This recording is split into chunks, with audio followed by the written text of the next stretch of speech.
like this. Materializou o processo. Okay.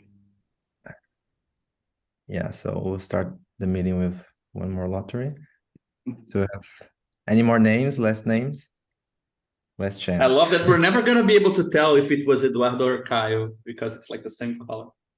Oh, right. Okay.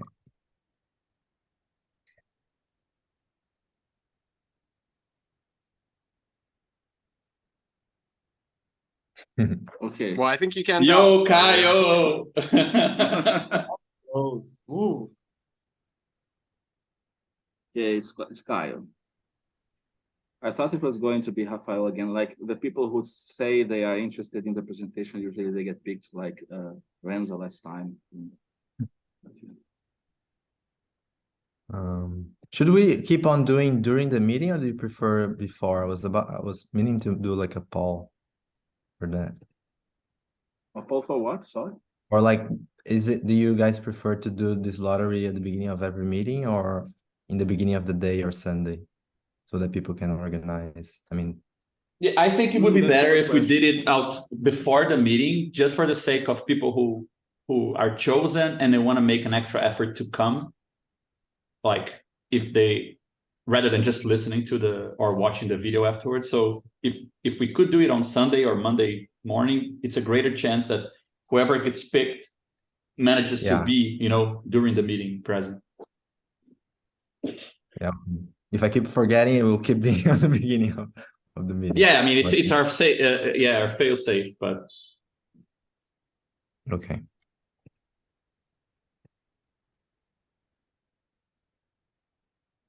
so I think we can start, Conrad. We have Conrad Hamilton here today. He'll do a presentation on the ideological status of the gaming community and its history in a certain sense. What I take to be the theme of the writing that he sent us, which is actually a book. He told me I think you told me before, but I did register. I registered today that it is actually the project of a book, right? So I think that might color some of our also assessments and impressions that we get from Sure. reading the manuscript. Before we had like a little discussion amongst us, which is good because it's a sign that everybody or most of the people here read the text.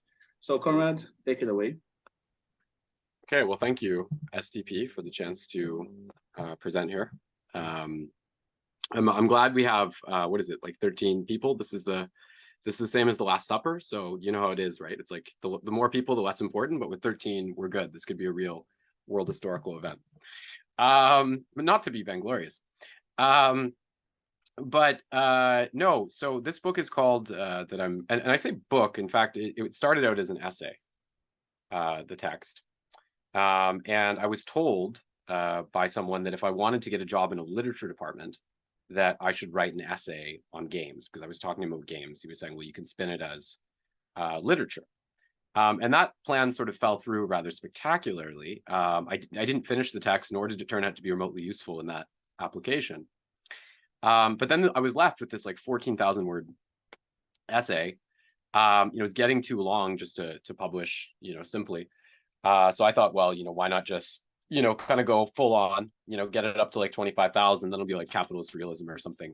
I could print it as a book in that way. So that's the idea. And I've been talking to Theory Redux about who did like xenofeminism and so on. So we'll see what the result is there. But I'm sure you're not interested in the publishing details. I'm sure you want to know about the thesis. So the book has 6 chapters. I don't know how many of them you've read.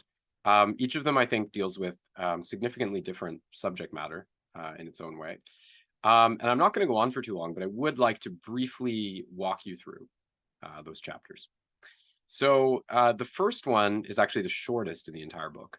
And that I've given it the title A Worthy Adversary now. You wouldn't have seen that in the manuscript you read.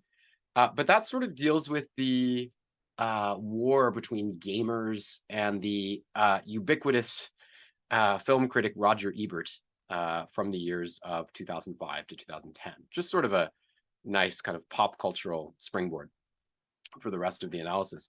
And without getting into all the details and maybe more convoluted aspects of his position, let's just say that Ebert was very, very cynical about the idea that games could be art, right? But at the same time, his statements about games, which originated about a debate over Doom and something he wrote in a review of the Doom film, Ebert's comments about games often reflected a pretty low level of knowledge about the subject matter, which by his own admission, like, he didn't know anything about.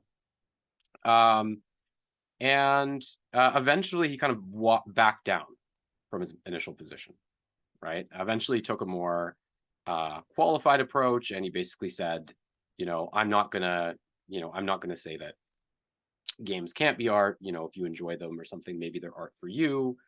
So we walked it back kind of halfway. But he was very, very consistent in saying that he thinks that, in terms of their sort of narrative coherency, or their, capacity to evoke, profound emotion or political thought, that they are, to use the adjective he used, pathetic compared with, early cinema or great works of literature. Right? And I think, this debate happened between 2005 and 2010.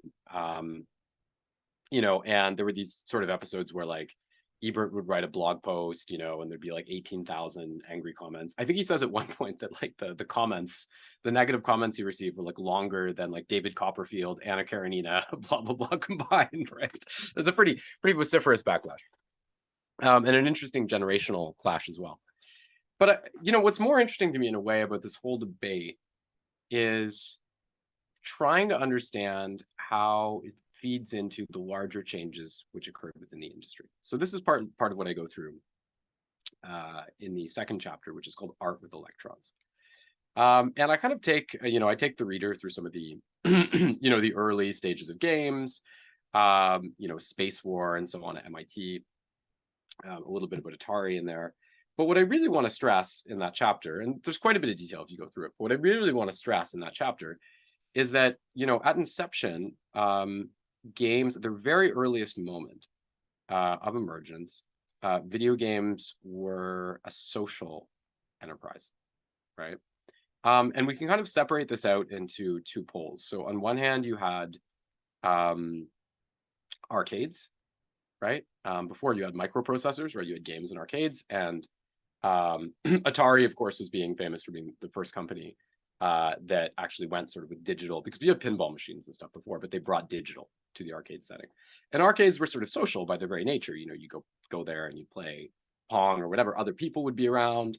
It was a convivial kind of setting.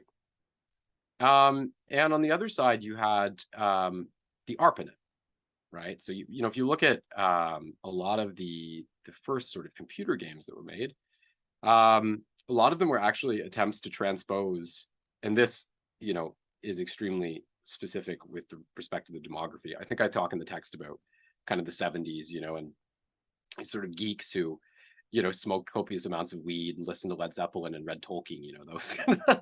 But a lot of the early computer games, they were an attempt to transpose Dungeons and Dragons, right, into a game setting. And then you had early games like Petit 5 and D&D, and these were not made for commercial purposes. These were actually made on sort of hub computers, in universities. But what's interesting about them, and they were very primitive by today's standards, but what's actually interesting about them is that they were, because they had, these computers were actually networked, they were capable of actually doing multiplay at a very early point, right? A little bit analogous to what we'd see later with the internet, right? So again, games start out as kind of this social thing. But then there's a change that happens, right? And that change has a lot to do with microprocessors and the role they play in the expansion of the industry. Again, more technical detail in the manuscript. But, once you have, microprocessors, you have the capacity to create home computers as well as home video game systems. So very, very decisive, right, to the shift of games into the home, right? For computers, probably most famously the Apple II. I don't know if anyone's, old enough here that they have some cursory memory of that, but, principally Steve Wozniak, Steve Jobs had some marginal role in that, which I think, tended to inflate later. But you also had the Atari VCS, right? Atari video console system. Yeah, acronym, but which was, you know, created by Atari, and it was really the first. There were certainly antecedents, but it was really the first, like even at home Pong before. But the Atari VCS was the first sort of widely popular home console that was premised on the idea of changeable cartridges. So you put cartridges in and kind of change them, right? And what happened in the setting was that, I mean, the thing is, like, if you think of the social settings, you know, in which games were enjoyed, they're sort of they're more contingent, right? You know, you have to go to the arcade, you have to kind of be in this venue, or obviously even more so in the case of the ARPANET, because that presupposes that you're in like a campus, right, using their computers.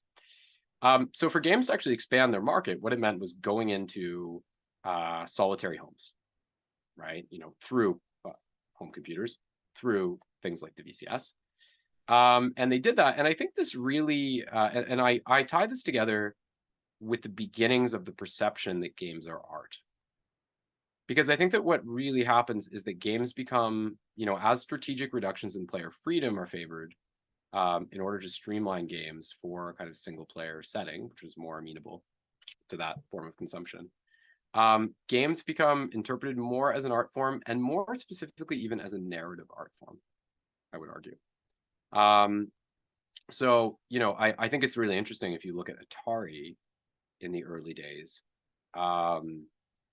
You know, there was the graphic, and maybe you've seen, I don't know if anyone here's seen this fucking Steven Spielberg movie about video games. What is it? Do you know what I'm talking about? What's it called? It's called stupid Steven Spielberg movie. Anyone know? What am I talking about? No? Like the kids and they got to save the game world? Anyway, no one knows. Anyway, whatever. There was a game made in like 1982, and it was an attempt to basically, because, you know, a lot of the early computer games were text-based, right? Though you see an early divergence in them, actually, because you have games which are made out of sort of they're text-based, though sometimes they even include graphical representations that were sort of like Dungeons and Dragons. And then you had kind of another Dungeons and Dragons kind of thing, which was sort of simulating the role of the Dungeon Master, where rather than engaging in combat and blah, blah, like statistical stuff, you would just kind of be given these descriptions in prose, and, you know, you could type like go there or put key here, and, you know, it was like a text parser that was used to deal with those things. So one of the big games on the Atari in 1982, you had the game Adventure. And Adventure was an attempt to transpose a text-based adventure game, Colossal Cave Adventure, into a graphical setting. And that was actually, it was created by Warren Robinett.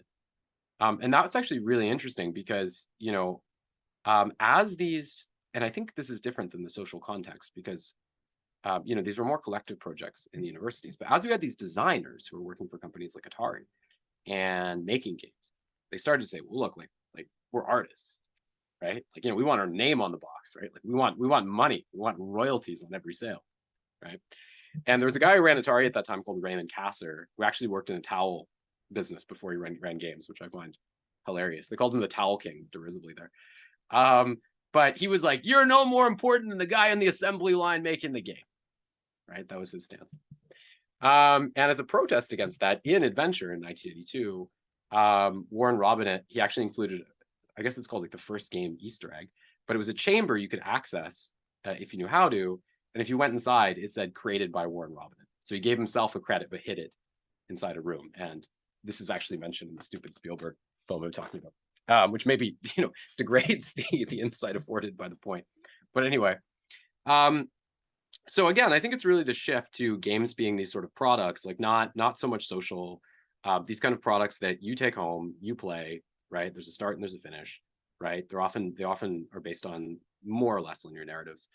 It feeds into this idea that designers are artists, and obviously this is also an economic shift, because as games become more important, the people designing them, and, you know, again, it's in the less social context that we can say designing more easily and attribute it to individuals.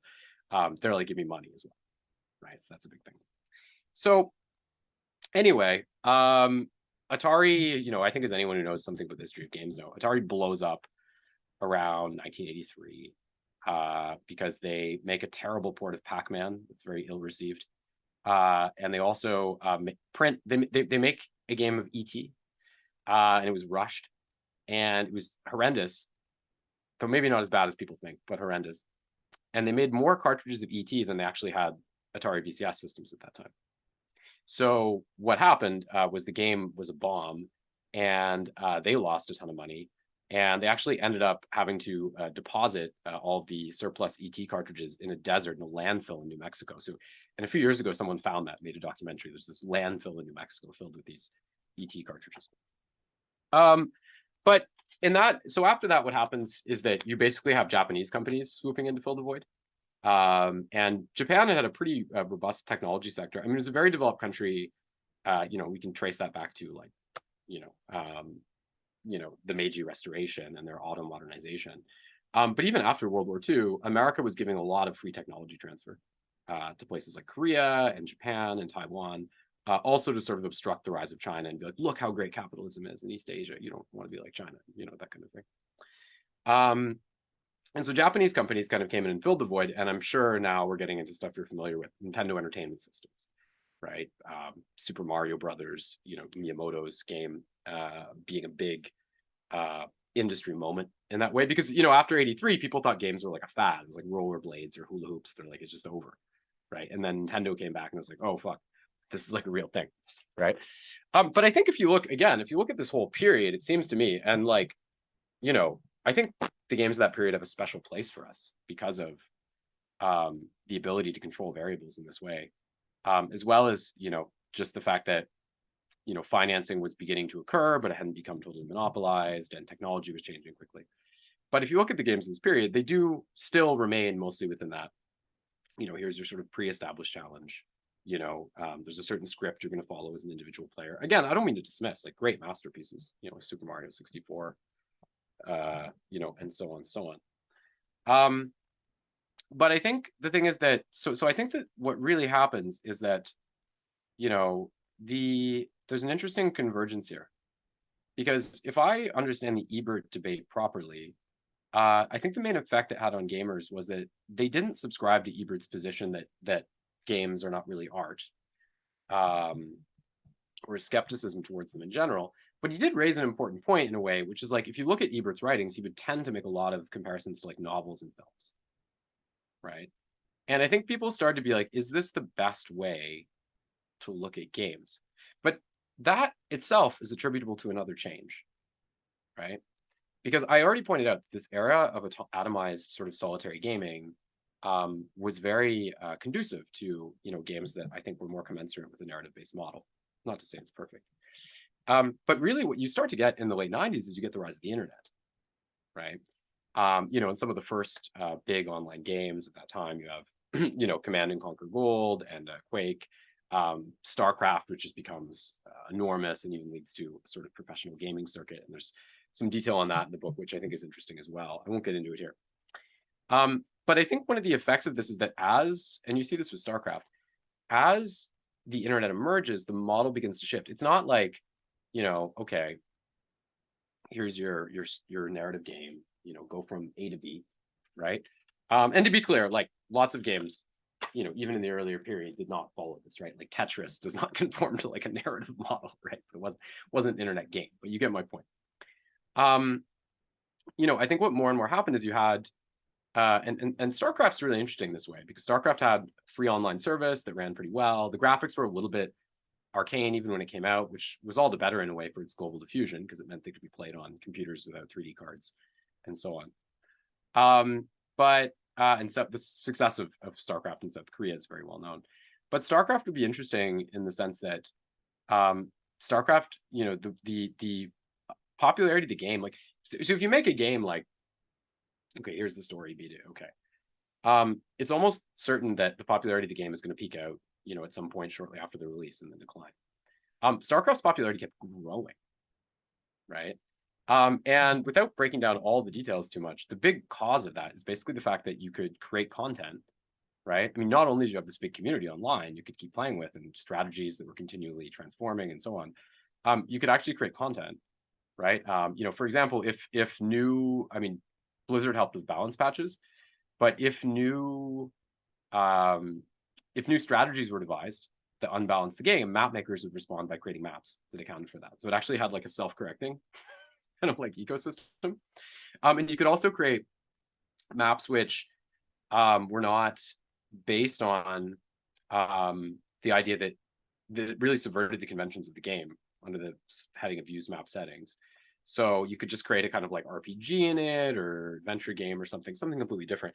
And actually that paves the way, because later on in Warcraft 3, you have people who just like have the idea of having a single unit engaging in war that way. And that leads to the MOBA genre, like League of Legends. If anyone's played that, actually comes out of this whole trajectory in terms of modding. So I think StarCraft and these other games, like they're really, really important to understand the way that a new content model is beginning to be created.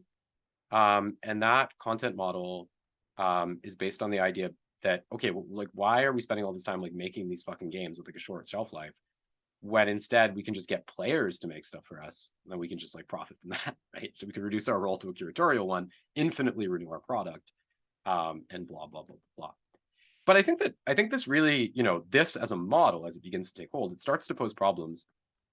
And, you know, we could talk about World of Warcraft and so on, but it starts to pose problems for this conception of games as narrative art. And I talked about Ebert, that's a little bit trite.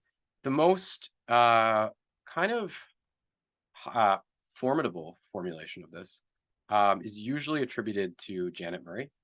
And in 1997, she wrote a book called Hamlet and the Holodeck. And in it, she tends to read the experience of playing games, you know, games as driving their appeal from our tendency to create stories, right? So it's a way of kind of our experience converging with the actors of the game in a way that tells us something about our lives or relates to our narrative conception of reality, right? And sometimes this gets kind of funny, right? Like I think at one point in Hamlet and the Holodeck, Janet Murray, she's talking about Tetris, and she's like, Tetris is like a popular because it resembles like the lives of, you know, increasingly busy North American adults under neoliberalism having to like fit in all their activities in these like blocks. Like, you know, sometimes it's like, it seems like stretch the boundaries of credibility a little bit, like this focus on narrative, and sometimes the really kind of unconstrained political conclusions she can draw at the analytical level. But this gets into the problem again, like in a way, Murray arrives at the end of a certain tendency, even in 97, because online games are beginning to come up in 97. Murray is still thinking of games like narratives. And what we actually have at this almost the same moment she emerges, we have a new approach to games. Now, there's a book published in a thesis that was published in 97 by a guy named Espen Aarseth, who's Norwegian, and it was called Cybertext. And it's like, in my opinion, it's the best book that I've read on games ever, and probably the only good one, because 99% books on games are garbage, basically just terrible. That's part of why I wrote this book, because the bar is so low. You know, I thought, well, I can't fuck up too much. But that's like the Peterson book, right? Like, I'm good at just low standards. I can just promptly rise above. No. So Cybertext is really interesting. So Aarseth was, you know, he was very into interactive fiction games when he was growing up. And there was a lot of these like in the 80s, like Zork and The Hobbit and blah, blah. But he was get frustrated because he found like a lot of the discourse about games was very superficial. Like people would use these terms like interactive art or like digital fiction, you know. And he also found it was often marked by a kind of utopianism in the way people described it. They're like, oh, it's going beyond the distinction between author and reader, you know. And he's like, well, but, you know, I mean, if you play these games, like there still is a interface you're responding to. And, you know, even if you're active in some sense, there's a passivity, which is there too. So in Cybertext, he basically argues that within part of the problem with the way that scholars have tended to look at games, they tend to look at it through a post-structuralist prism. So post-structuralism, you know, in terms of its analytic of the death of the author, would be very useful because it alerts us to the importance of interpretation in reading. But he's like, what games are doing isn't just interpretation. Like, it's actually something else, right? You know, when you have these sort of branching pathways you can take. He calls it ergodic literature, which we break down the Latin. It's like literature you're working upon, right? So for him, he says, like, but part of the problem here is, like, he said that you know, games are kind of material digital structures, and all of our critical tools, they tend to presuppose like the universal codex text, right? Like we don't tend to actually think enough about the medium through which texts are transmitted, right? So his basic argument is that you have to think about the author and the reader, but you also have to think of a third pole, which is the medium or the material machine, right? You know, and how that affects our experience, right? So again, like a game is different than a universal text. But it's really interesting when because he uses the word cybertext to describe games that allow this ergodic function or these sort of branching pathways. But it's also interesting because the cybertext for him isn't just strictly speaking a game. Like for him, the I Ching is a cybertext. You know, like there are cybertexts before. You know, it's not it's not strictly speaking contingent on the medium, but obviously games cause it to be diffuse. So you know, and Arseth, with this focus on the material machine, he really you know, emphasizes the importance of actually engaging in a deeper and more formal analysis than has previously occurred of the formal elements of games and the material elements of games. Now, within a few years, you have a whole school called the school of ludology that emerges, and you know, Gonzalo Frasca was very, very important to that. And there's a number of people, Escalinin, Jesper Joule, Ian Bogost, and so on. And we maybe some of you know Ian Bogost because he's associated with Graham Harman and object-oriented ontology. And I think actually like their work in this time, and it's all connected. There's a journal called Game Studies, which I think still is like the most prestigious journal on games, but it was the head editor was Arseth himself. And they sort of they kind of spearheaded this movement where they're like, you know, fuck narratology. We got to talk about the actual structure of the games. You know, games aren't fucking stories. Like, you know, and Escalinin put this very polemically. He's like, most people can tell the difference between, you know, a game and a story. If I throw a football, I don't expect the football, if it falls on the ground, to start telling a story, right? Like that's, so I think they contribute a lot to the rigor of this field. And I think this is all, again, symptomatic of the changes which are being induced because of the internet and how it's altering games. But I do think that there's a problem with the way this gets formulated. And that problem, actually, I spend the rest of the book to some extent trying to unpack. And it turns out maybe being the main point of the book. But I mean, a big part of the fourth chapter deals with Ian Bogost in particular, who I think is like the most famous of these people, and how he attempts this kind of synthesis of object-oriented ontology with ludology, right?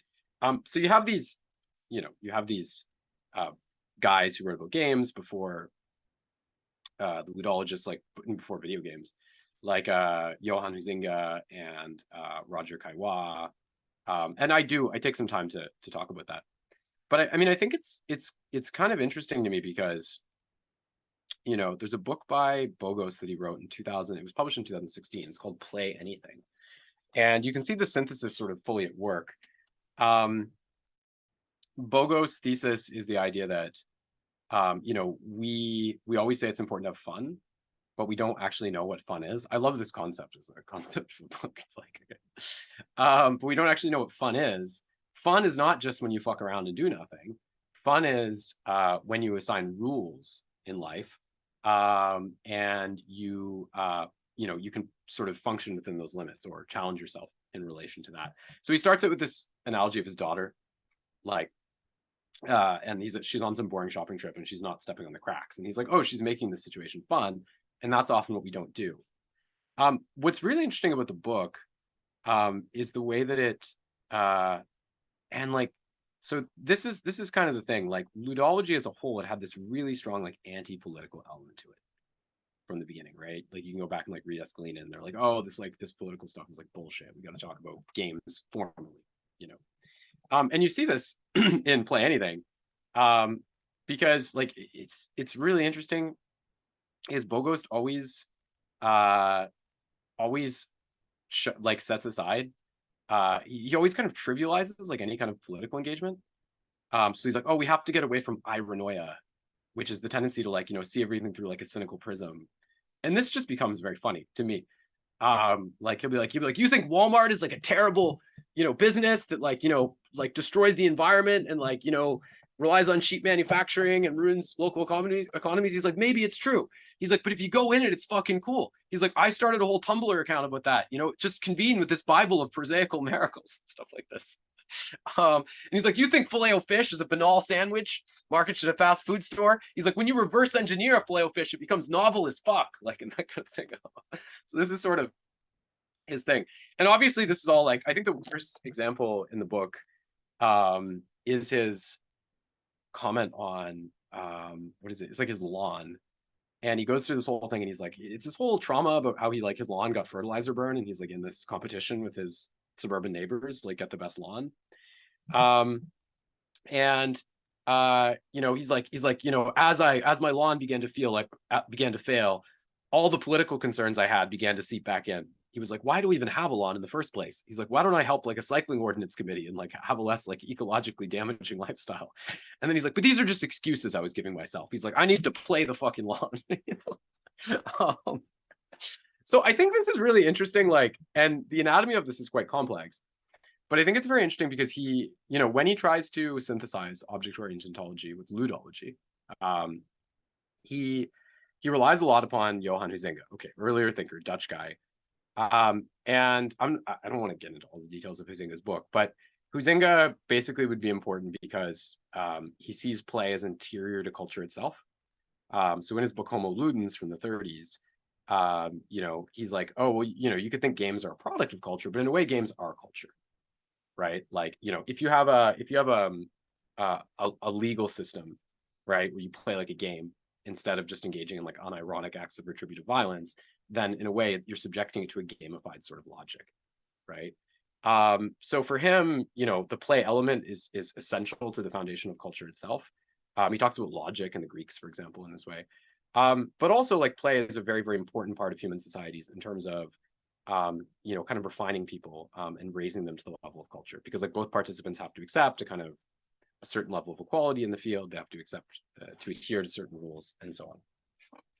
And this is interesting because actually Huizinga's book was written in the context of right before World War II. And he has some very interesting comments where, he's like, in a way, if you look at what like the fascists are doing, they have aestheticized war and like made it into play, and they've actually removed the seriousness from war, right? So it's something you like play at for like glory and conquest. And he's like, this is a loss. So I find it very interesting though, like in Bogos' book, because he talks about Huizinga and he sees this as quite close to object-oriented ontology, because for him, like when you play with things, they like become, you see them on an equal footing with yourself. Their object-oriented presence becomes clear. But it's very interesting because when he talks about Huizinga, he's like, oh, well, if you look at Huizinga, he's talking about a process of circumscription. The magic circle of play can go anywhere. You can make anything into play. But I think in a way, there's a reason Huizinga doesn't make anything into play. Like he's quite rigorous about saying, well, this is a place you play. This is not a place you play. And I think part of it is that, Huizinga is really wary of, the loss of seriousness in reality, which he sees as characteristic of certain totalitarian programs. And that's complex to get into, but I'll just say fascism would be a key example here. So I think in a way, it's like, it's an interesting thing because while Bogos quotes Huizinga, in a way, you don't have so much this delineation between the necessary seriousness and the necessary ludic element. And I try to relate this a little bit in the work to the fact that, I think in a way, if you look at object-oriented ontology, I mean, I do think it's interesting because I think sometimes it can produce really interesting observations. Maybe that's controversial to say, I don't know. But I think that it's also, I'm always struck by Marx's points on commodity fetishism in Capital, right? How like social relations kind of disappear when you're in a commodity economy. And, if you look at Bogos' work and object-oriented ontology, like a lot of object-oriented ontology, these like, there's this total dismissal of the idea that there are like, broad organizational structures, like virtual and shadowy agencies that kind of govern over reality, right? Like as Latour says, like if you want to learn about capitalism, just look at a stock trader, like it's like, so it's a real dismissal of the role in a quite profoundly anti-Althusarian way, right? A real dismissal of the role of theoretical abstraction, in that sort of picture. So I think in a way, I'm struck by the fact that I think to some extent, it's interesting to me with a lot of the examples Bogos gives, like he spends a lot of money on his lawn, he's talking about like McDonald's and like Walmart, like they're all like examples of consumption. I mean, he's not literally describing a process of consumption. He's saying, well, you play with it. But I also wonder how, all his remarks seem targeted at a certain kind of person, like a sort of college-educated, left-wing, like, disaffected Marxist on the campus. But I do wonder, when you extract it from that context, how novel anything he's saying is. Like, is it worth remarking that McDonald's gives toys with their meals? Or like that they show children playing with their food in adverts? Like, and I think in a way it kind of shows you, like within a consumer economy, the injunction to consume and the injunction to enjoy, right, become very, very diffuse and pervasive in that way. And I think that already, is, living in that kind of society and creating philosophy which reflects that, I think is already quite different than someone like, Huizinga, who may have lived, in a society where there were commodities, but it was not nearly so pervasive as it would become in kind of the Mad Men era in the 50s and 60s, for reasons that basically have to do with the need to, get people to buy things after they already have enough to live. So that's kind of but I at the end of this chapter, at the end of the fourth chapter, I bring up the fact that, it's kind of striking when you look at a book like Play Anything, which is a horrible book. But it's interesting when you look at when it was published, because it was published in 2016. And in this time that this was presumably being written and printed, like the game industry kind of went through like its worst crisis since 1983 with the crash of Atari. So we go on to the fifth chapter. So now we're in kind of the final stretch of the book. So in the fifth chapter, I take up what happened in 2014 with Gamergate. Do you guys know what Gamergate is? In Gamergate, it's a big event for the industry. You had this girl, Zoe Quinn, and she made this game called Depression Quest, which was a sort of text-based adventure that dealt with themes of kind of like depression and a lack of motivation. So obviously it was a pretty primitive game. Obviously it was intended to kind of shake up conventions a little bit.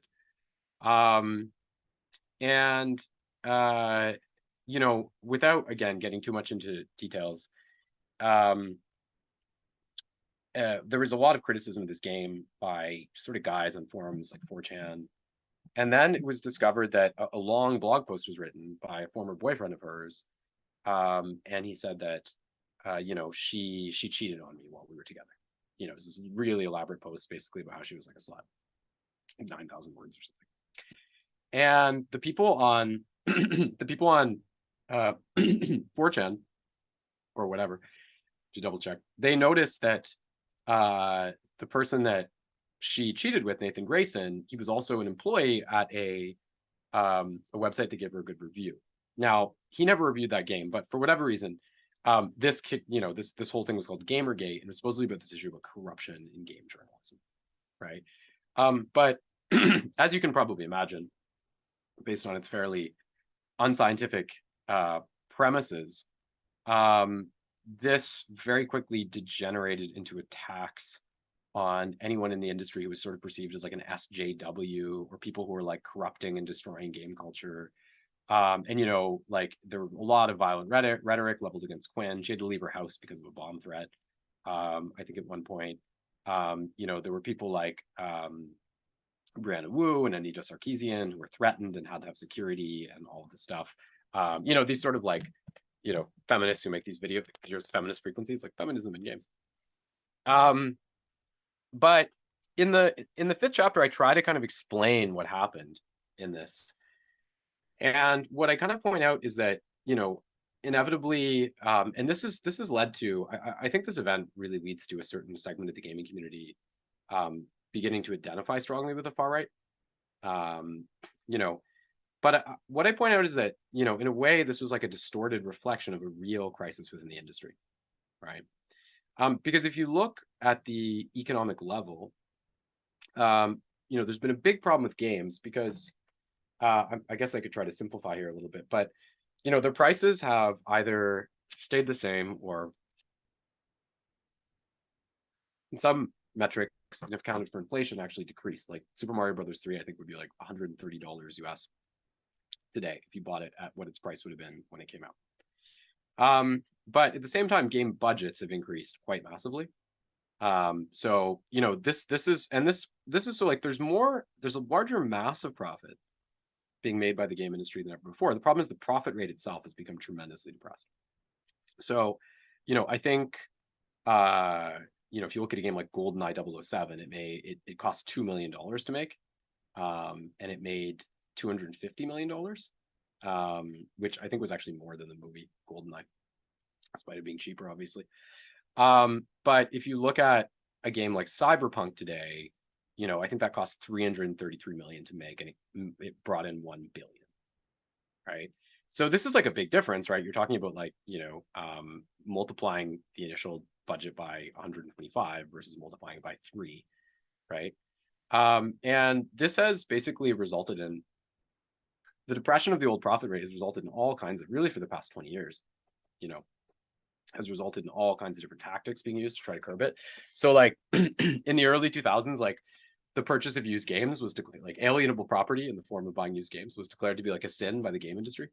You know, and I think at some point, like they were trying to lobby the US government to make buying used games legal. And the US government, they were like, it's in the Constitution. Like, we can't make that illegal. Like, it's like property in America. Like,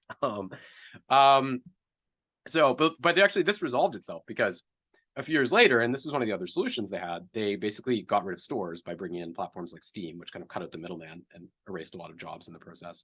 But, you know, we can go through, there's a giant list of these things like DLC, downloadable content, that is. Sometimes the downloadable extra content was already on the disc, as with certain Capcom games. You know, microtransactions becoming really common, right? You play games online, you buy additional extras. Piracy, right? Like invasive forms of DRM and so forth. And on and on and on. And in the book, there's like a big list of these things, but a whole litany of different strategies were used.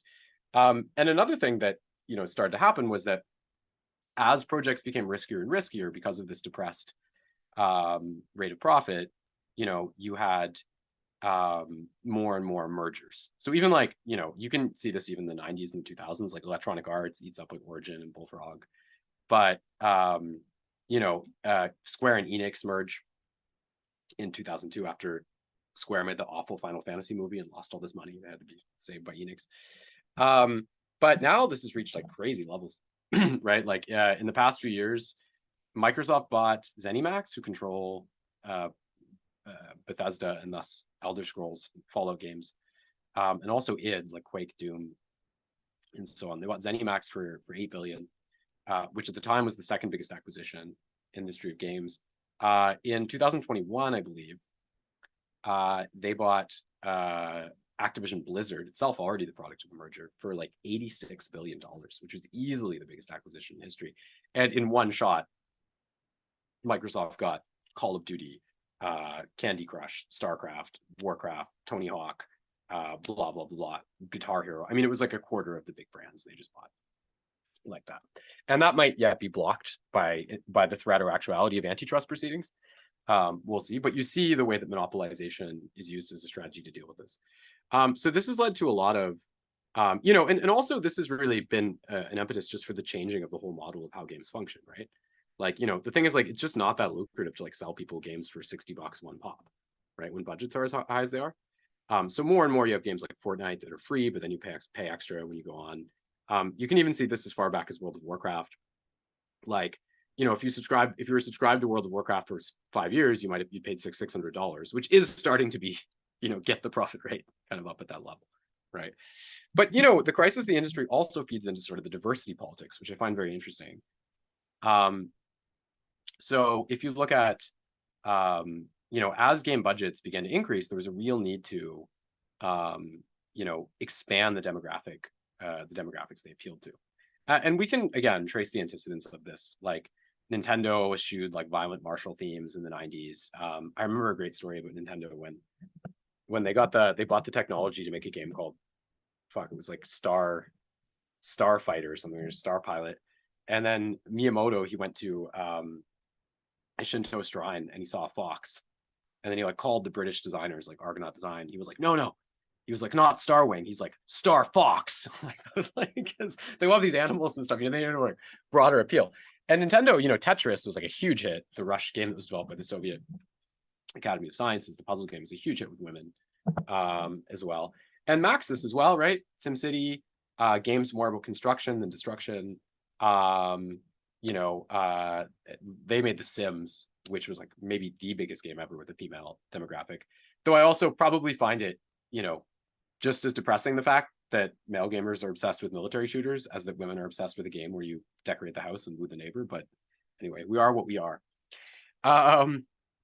So, you know, and this kind of feeds into the diversity situation because, you know, there's a big push because the game industry traditionally, you know, very dominated by men and particularly men from a certain socioeconomic strata. So the idea was like, well, we need to promote diversity within games to expand the market. And this also feeds into, and I think this is quite pertinent maybe for the context of Brazil, it also feeds into questions of nation ethnicity. Because, you know, probably at a certain point, you know, the number of people who are going to have like an expensive gaming computer or an expensive console kind of peaks out, right? And so the question is like, how do you broaden the market beyond that, right?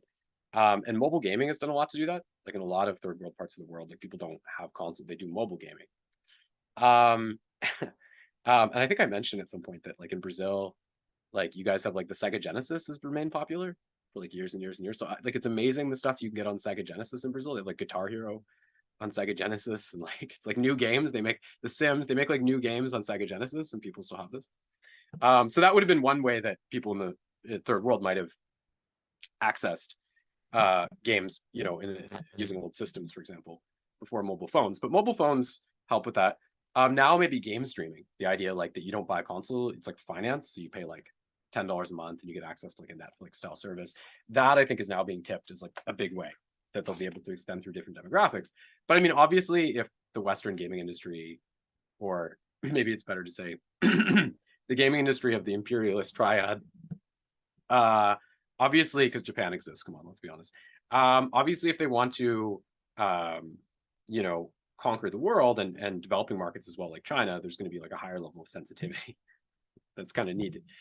So I think the diversity politics here aren't so much against what the industry is doing, and I do think all this stuff by Anita Sarkeesian about, you know, whatever, like you know, I don't know, like trigger warnings or whatever, I don't know, it's like it just seems very anodyne to like individualistic liberal discourse to me. But of course, I'm not saying that any of what happened in Gamergate was good. That's not the problem. Now, at the end of the 5th chapter, I turn to an issue which I think is really suggestive.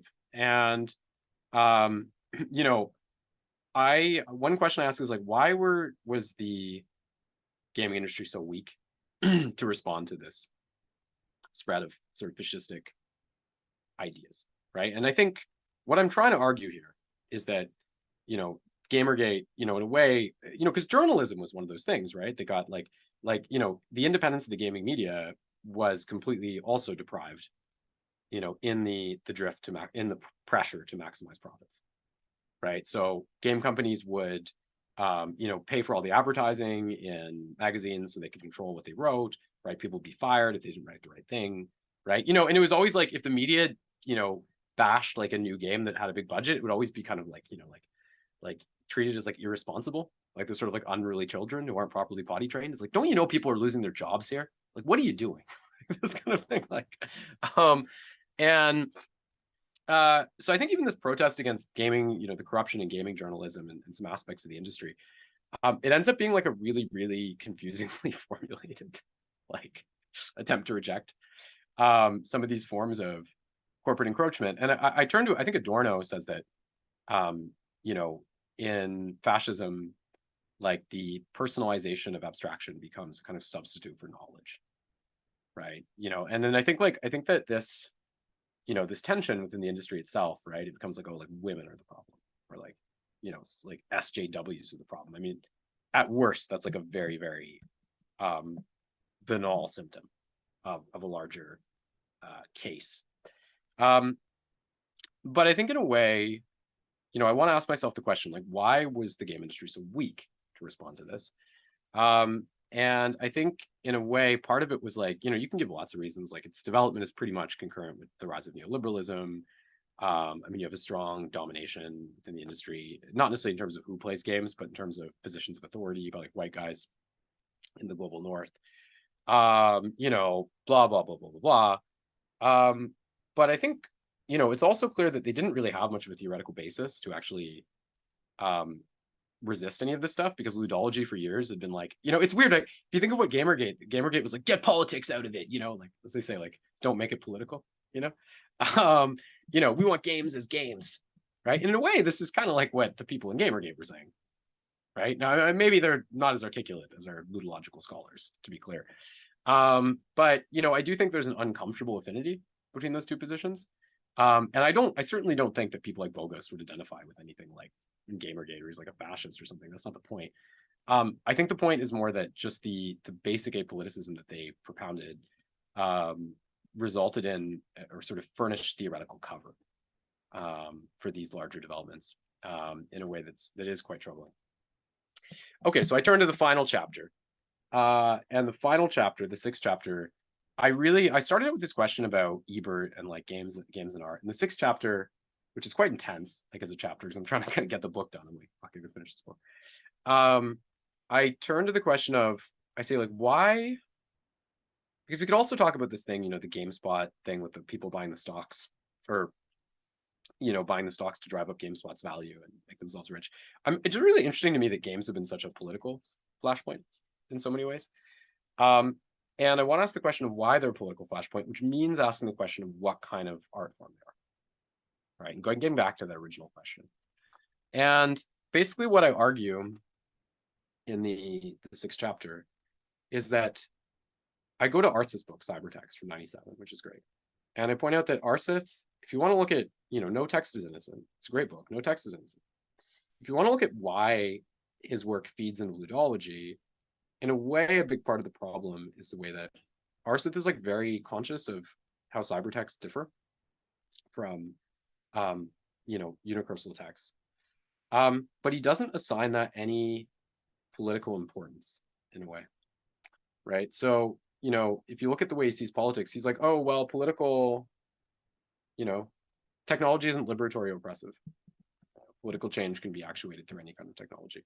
If you know, if Michael Hart wants to distribute books for free through Project Gutenberg, you know, that's the work of a political idealist. It's ideological. It has nothing to do with technology. You know, if you know, we want to let students use the internet to convene with their academic superiors, that's a decision about political hierarchy. It's not a decision about technology. And I'm a little bit skeptical of this as a thesis. And I think, you know, what he kind of misses is the fact, like, and I would appeal to Marx to explain this, but I think what he kind of misses is that, you know, if you look at the trajectory of technology, you know, I mean, like, you ask yourself, like, what is a market, right? Like, a market is something that you use to make decisions about the allocation of finite amounts of goods, right? So once you have things you can infinitely and freely reproduce, like, you know, the only way you're actually going to uphold a market is by creating artificial scarcity, right? But I wouldn't characterize the artificial scarcity, you know, as having everything, you know, as having as much to do with the capacity of the technology, you know, as the infinite reproducibility itself, which is basically Arsith's move in this case. And I, you know, I think you can see, you know, with crypto is a good example, right, of something that potentially blockchain can potentially make redundant, sort of this toll booth based model where you know, maybe see it with PayPal, even you have to pay something, right, for these services. But I think the characteristic strategy that's been used to deal with this is sort of crippling the technology, right? And I find this so interesting because, you know, I love, in the West, we always say, like, our internet's free, but like in China, they censor people, you know, and it's like, the internet's a fucking mess. Like, I have a VPN now, and I'm in Costa Rica because, like, I was just getting so sick of, like, the level of, like, censure. And I live in France, and they make a lot of intellectual products, so it makes sense, I guess, that they're a pain in the ass about it. But, like, I was just frustrated by the level of censure I have to endure to deal with that. So, again, this whole idea that China's internet's restricted, like the internet everywhere has been in the process of being reined in, since its foundation. The only difference really is that in America, this is done through like in a bourgeois state with like an independent judiciary, right? Oh, well, it makes sense. They made the cultural product. How are artists going to make money anyway? Do artists make money? Anyone looked at Spotify's royalty structure? Anyway, but in China, bad totalitarian state censor stuff. Okay, that's not free. Okay, but if you just look at what's going on here, you have a lot of censor on both sides. And what I sort of argue here is that there is a tendential political character to technology. I mean, we can say something like the steam engine or the printing press might have been used in different ways than it was, but I don't think you can divorce the political changes that were instigated from the technology itself, right? So I actually use because I said I hang out with these analytical Marxists, so they tell me things, So I actually use G.A. Cohen a little bit to explain this. I don't know if you guys know Cohen, Karl Marx Theory of History. But Ben Burgess, in an essay on Cohen, he talks about how, you have a relationship between productive forces and relations of production. And, as Cohen sees it, and this is quite different than Althusser actually, but as Cohen sees it, the productive forces are usually decisive. But Burgess describes this as kind of there's an upward force, right, that goes from productive forces to relations of production. And there's a downward force that runs from relations to forces. So what I try to sort of argue here is I think that, in terms of the technological capacity of the internet and games, these would render obsolete, left to their own devices, a lot of the features, right, of our existing capitalist economy. But, they have to be sort of, regulated, right, to bring them into conformance with that, right? And I think that if you miss that point, like Arcist is very critical of cyber utopism, like in the 90s, technology is going to save us. Okay. But it's like, what is cyber utopism? It's like, is that just a fucking fantasy? Or is that like an over-optimistic projection of the capacity of these technologies to actually transform political and social reality, or something that has some kind of real basis, right? And in the final kind of stretch there, I focus a little bit more on the question of intellectual property and platforms, and the way that games, as they become, in a way, it was always going to happen, like when you had online games, because it was less, when you have people playing online, you have more potential for emergent behavior, right? So again, people coming up with strategies in StarCraft that the designers didn't anticipate, or people at the extreme end, people like making their own worlds within certain limits in Minecraft. And I think in the most advanced games, and Minecraft now is the biggest game in the world, 238 million copies sold. God knows how many pirated. I think in the most advanced games, more and more what you see is that the players actually create the worlds themselves. And this kind of gets to the issue again with Arsith, because Arsith always insists that there's going to be like an author, no matter what. Right? He's like, oh, games don't really stabilize the author-reader relationship. Like, there's always an author somehow. For Arsith, the author's like Batman waiting to pop out of the shadows wherever you go. You're never gonna get rid of it, right? But I feel like this kind of underestimates the actual changes, and I get why Arsith thought that, because he was thinking of like interactive fiction. But I just feel like Minecraft today is like very different in terms of its structure in that way. And I feel like what we're more and more seeing is that like players actually create these fucking games. They're the authors, right? But the author function, and Foucault reference used deliberately because Arsith sort of frames his discourse that way. The author function becomes more and more just a question of the assertion of ownership of intellectual property, right? So if you go to make something in Minecraft, you have to sign a license agreement, and they can't transfer copyright in most jurisdictions through a click-through license agreement, but you basically have to give unlimited use to Microsoft and Mojang. Now, it's interesting because recently, well, not recently, but in 2017, they started the Minecraft marketplace where you can actually sell stuff you make, which could be deemed quite generous, since technically Mojang has the right to just appropriate anything they want and sell it themselves. But if you look at that marketplace, like, creators only receive 50% of the revenue, right? That's actually created. So in this case, we see a profound analogy, with these things like Uber and Airbnb and so on, and the rise of like the platform. I guess what Nick Cernacek calls platform capitalism. And some of my final comments do resonate with aspects of that analysis. But then I kind of come down, and the last question I ask is like, what? So if games, reflect this larger platform dynamic more and more, right? What makes them unique, right? And what I think really makes them unique is the way that, you wouldn't normally describe, you wouldn't describe a platform like Uber, as a, being defined by, a sort of collective artistic activity, right? It's a commercial platform, use it for easy access to clients. But games have this sort of synthesis of elements, whether it's music, whether it's a story, whether it's,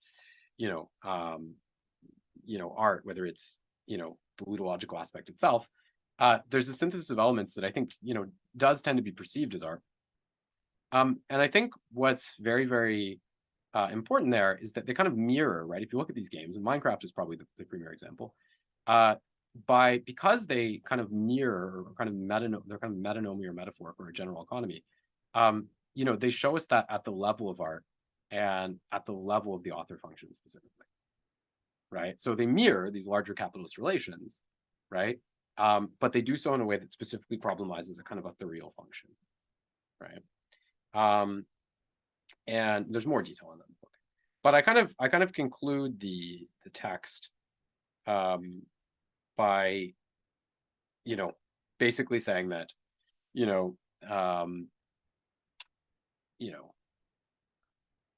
Karl Marx says that it's very often the case that forms of art can flower, or sometimes it's the case that forms of art can flower out of proportion with their overall social settings. And what I basically say is that I think that if you look at games, the way that they've become so much these acts of collective creation, yet still remain fettered, right, by this sort of authorially devised intellectual property relation, I think that you can see an acute contradiction that emerges. And I think to that extent, we can say that games are actually in some way beyond the mode of production in which they exist at this point, which is to say that their potential is clearly fettered by it. And until there's a kind of impulse which is obviously, if we're talking about the reconfiguration of property relations, would have to also emanate from somewhere else. They kind of, until that emerges, they're going to remain trapped within the same circle that they've been turning for several years. And the metaphor I use at the end is, like Link sort of sealed in slumber, right, awaiting, to emerge in adult form. Thank you. Oh.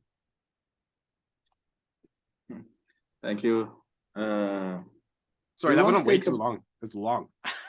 No, that's what we are used to. Like it was even short, because usually we want to have like a 1 hour presentation, then kind of a free form kind of discussion. But sometimes we get to much more than 1 hour. So usually it should be 1 hour. But it was on point. Okay, thank you. Do you want to make an interval, or do you want to just go on directly to the discussion? Do you guys want to do what? How do you guys feel? Do you want 10 minutes, or what do you want? I take 5 at least, just very quickly, just 5. So we can like socialize. Okay, 5 minutes. Okay, you guys 11:20. Okay.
So I think we have already two hands up, Gabriel and Rafael. I'm not sure who was first.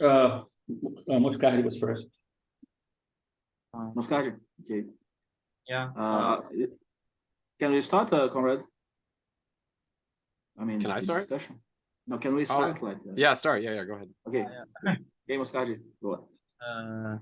Yeah, I was gonna thank you for the presentation, Conrad. I think it was actually because I was when I was reading the thing, I did when I started, I didn't know it was a book. So like I think that right now some of the things already start to clear out in the sense that like okay, so this is gonna be like developed into like a much larger thing and everything. So some of the things like the threads start to appear. And I made a couple of notes of things that I found interesting to like hear your thoughts on and like see how you approach them. And some of them because I'm really interested in the subject as well, even though I didn't have that much time to like formally delve into it and everything. So it's also to know if you have stumbled upon something of these. There's one thing in the historical recollection that you make, which is very like it's very clear in a lot of senses. But I think I do believe like one thing that would be interesting to explore, particularly with the fact that like most of our devices right now are smartphones, right? Like devices through which we access things are smartphones. And because there is also a very interesting history of mobile gaming, right? Like you have the Game Boy Color, as you have like as the boom devices that actually introduce this type of thing. And then in those it's interesting to see that in those devices you have this sort of to try to wrap things around in your terms. You have the single, like you have this more single player logic, then you have like ports of compatibility for that would actually allow this like live interaction between both of the devices. And then you would have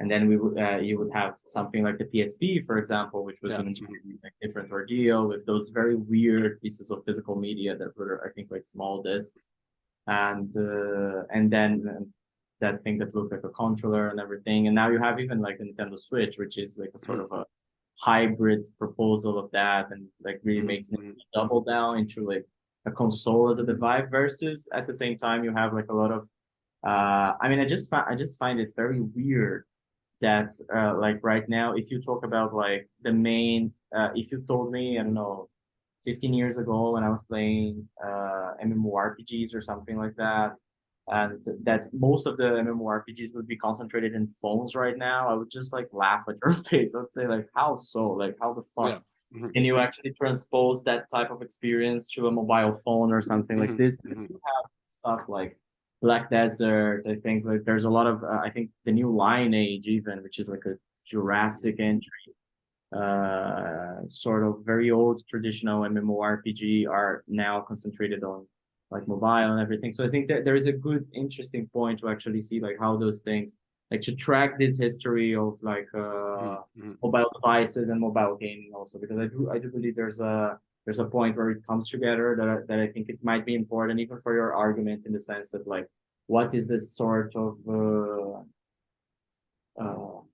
what's the sort of like narrative tendency or non-narrative tendency that's sort of like predominating to a certain juncture of things.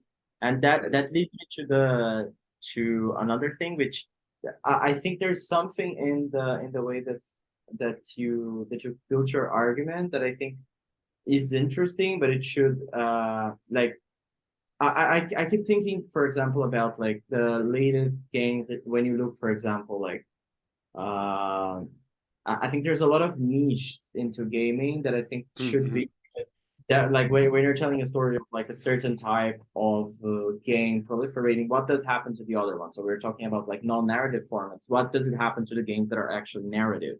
And this has been interesting me a lot in the sense. So for example, if you look at narrative games right now, even narrative games have the demand to comply to a sandbox structure, which is an open world structure, right?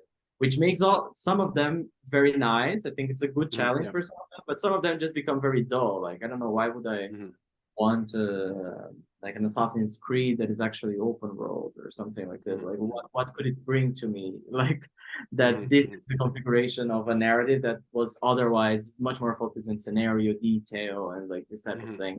What could it possibly benefit to have an actual open world and to have the possibility of doing that in such a pushed way? I think there are a lot of games that actually thrive in it. Like, and that comes with a really case of big freedom and everything, and like you can formulate a lot of stuff.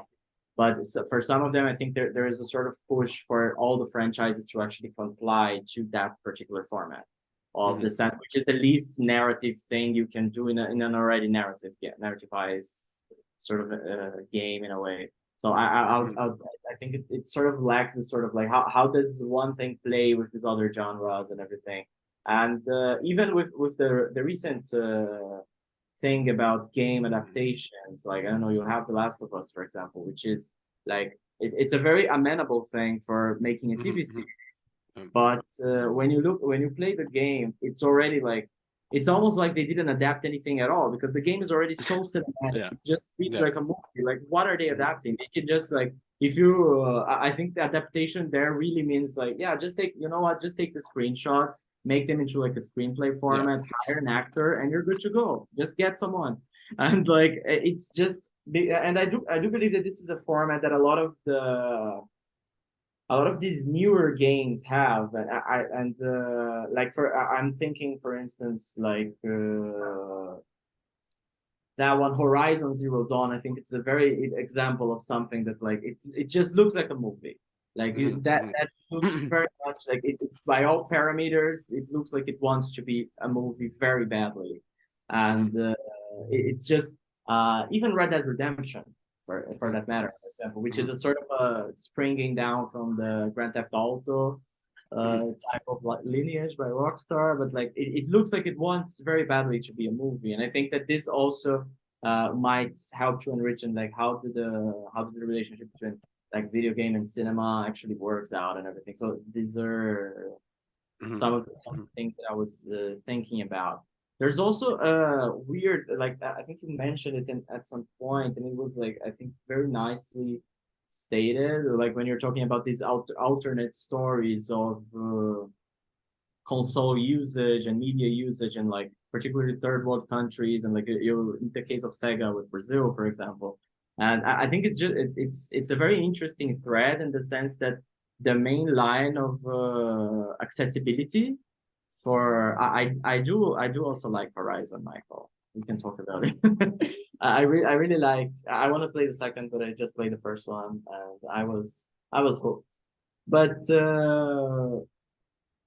as I was saying, like the experience that these media, sort of like these media devices have in the third world is very unique. So I don't know. I think my first experience of buying like an original game was when I already like out of college long years ago actually bought like a PS4 myself, and then like there was this pressure that you would actually have to buy the game because of the online PSN system and everything. But before that, like I don't think I ever had a console that was not actually cracked so that you could actually use these external devices for media. And like it's a completely alien thing, I think, for most of the middle class families that even like provided that they did have a video game or something like this, that they would actually like buy a game or something like this at all. And it was a whole sociality of itself, of like even learning how to do that on your own computer, right? Because you would have to like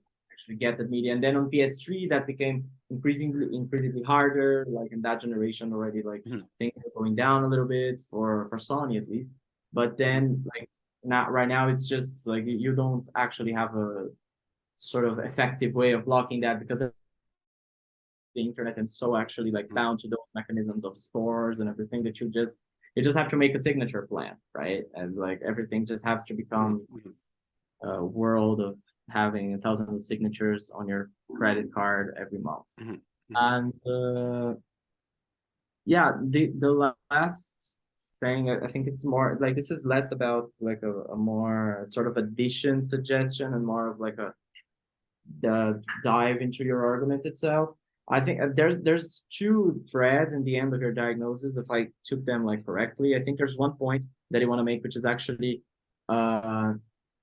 it's a point about technical objects, but it is also a point about cultural forms in a way, which is like that each of them, they have a tendential political alignment, like by the way that they work. So it might be something, there might be something in the way that a thing is built or wired or whatever that makes it be more or less amenable for a certain political end and appropriation and everything. And I do believe, like, this is a very interesting point you can make. Like, if you see someone like, I don't know, Andres Malm's study on oil, right? Like, you can see this type of, like, very clearly. So you have to lineage, and I think that the question of the lineage becomes important. Like, how does the gaming lineage, where does it fork? And it becomes something that is more amenable to the current regime, and then that other recessive trait just goes. And because you have those points of history, and like if you look at the history of computers, for example, you have like easily repairable and I don't know, computers being done in the Eastern Bloc, like yeah, and you have all this history of these media devices working like that, and of cultural forms that would support that. And then it for like you have another pathway of like the computer and everything, and like how does one thing change into the other? Because that would be, I think, what I think would help to actually illustrate your point further and everything, and like and both, because you're gonna have to deal with like the cultural manifestation that goes through that particular device, but also with the device. So because there is like with what you do in the historical part, there is like a pressure to talk about these devices, like how they get done. So it's a very challenging thing to actually grapple with both of these things. And I think that as a one like last thing about like the gaming industry and fascism, which is I think like a big chunk of where the last part wants to go, I would try to resort to actually trying to see like from the perspective not only like because I would like my main impulse would be to analyze it from the perspective of what does video games do to narrative, what does fascism does to narrativization itself, and like how do they relate. And again, we don't want to fall too much into the actual like pathway of narrativization, but I would perhaps try to see like some sort of, I think there's an interesting thread that can build you for like where you want to go with cybertext afterwards. Like if you follow that path and you show like, okay, this is exhausted here, and then this is where we should go. I think it could like it just makes the transition between one thing and the other easier, you know, because I could like I could piece it in my head, some sort of like, so this is the continuity and everything, but like I was left wondering about how it would all like fit together and cohere and like become like one thing. But yeah, I spoke too much, I think, so I'm just gonna be silent now. Thank you for the presentation again. No problem. Yeah, the last chapter deals with a lot. I mean, the two, you know, what maybe unites it above all is that it's a commentary on Arsev, right? And in that context, there are two basic points I make, and one has to do with the tendential political character of technology, and the other has to do with, you know, the relation games have to the author function, you know, and the potential for a fundamental reconfiguration of that is sort of elided by him, and that's what leads me to the conclusion that their importance would lie in the fact that they mirror actually what we're seeing in other areas of the economy, but in a way that we might be prone to characterizing as an artistic context, which I think is unique and interesting. But I mean, yeah, like there's a lot there, and you know, I mean, in a way, you know, it's kind of a dizzying vertigo, like to get from the beginning to the end, because you know, it starts out, it's like this kind of pretty like, you know, pretty accessible kind of like, you know, historical study that's like pretty empirical as well. And by the end, you know, but there's partly a reason for this, which is like that, you know, it's really interesting what you're talking about with mobile gaming and all this stuff. Like, it's really hard to talk about like what games are today, because, you know, like if you look at this 80s, 90s context of like, it's a lot easier to map cognitively. It's like such and such company, Konami makes this, Nintendo makes this, and Capcom makes this. And you know, when you shift into games being so driven by communities, like how do you even review a game now with like constant updates? What is the game this version? Is it that version? I mean, these are whole communities, right? You know, mainstream games are only a fraction of what people actually consume. right? More and more the energy and even the financing shifts to mobile and indie. And so in what remains like a pretty short manuscript, like 25,000 words or so, I don't think I can really bite all that off. But again, it partly explains why I shift to a more general economic analysis near the end, if you understand me. Because like, what we're really talking about here is as much as anything, it's in the domain of, I guess, what you term like digital anthropology. Like, it's very complicated, and it's much easier and much more consonant with existing published accounts, like some of the stuff earlier on where I say, well, Atari like this and this like that.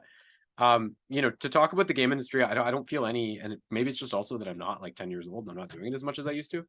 But I don't feel able to perform anything like in such a short book, like a study that would do it justice. All I can say is this is the general trend here. This is the general trend here. That, and then you can use something like Minecraft because it's so like, it's so archetypal, right, for that. But yeah, the specificity I think drops off and is replaced more and more by a kind of dialectical analysis. But to be clear about that, and I do think like a lot of the stuff you're talking about is really interesting. But yeah, to be clear about the last chapter though, it's a two-pronged argument. And one argument being made has to do with technology, right? And the other one has to do with, and it is related, games as a technology. How do they relate to the author function, when we take them as art, for example, right? So yeah, metonymy, metaphor for a larger economy, but at the level, right? So if you can see the link there, so just to be able to clear with that. So yeah, and I think all, your ideas like talking about, the reception of games in the third world and so on, these amazingly interesting topics. I mean, I think again, like, one thing you can probably see in this book is I try to carry out like an immanent logic. So it's immanent to its own, which to me I was really happy with, because you get these books, like I think Jamie Woodcock recently published one like Marx and Games, and it's like, let's talk about labor exploitation in the game, and like I didn't want to do that,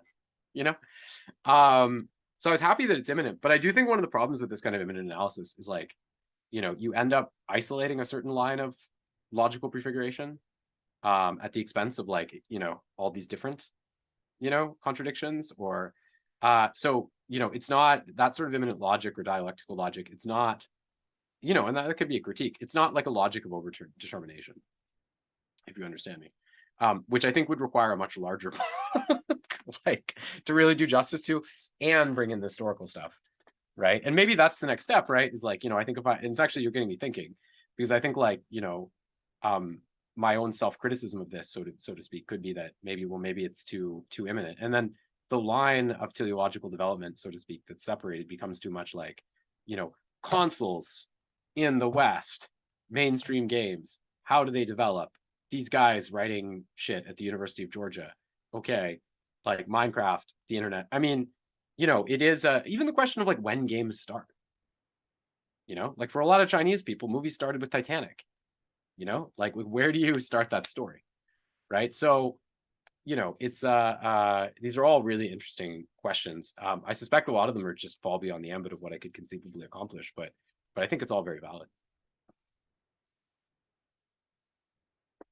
Gabriel?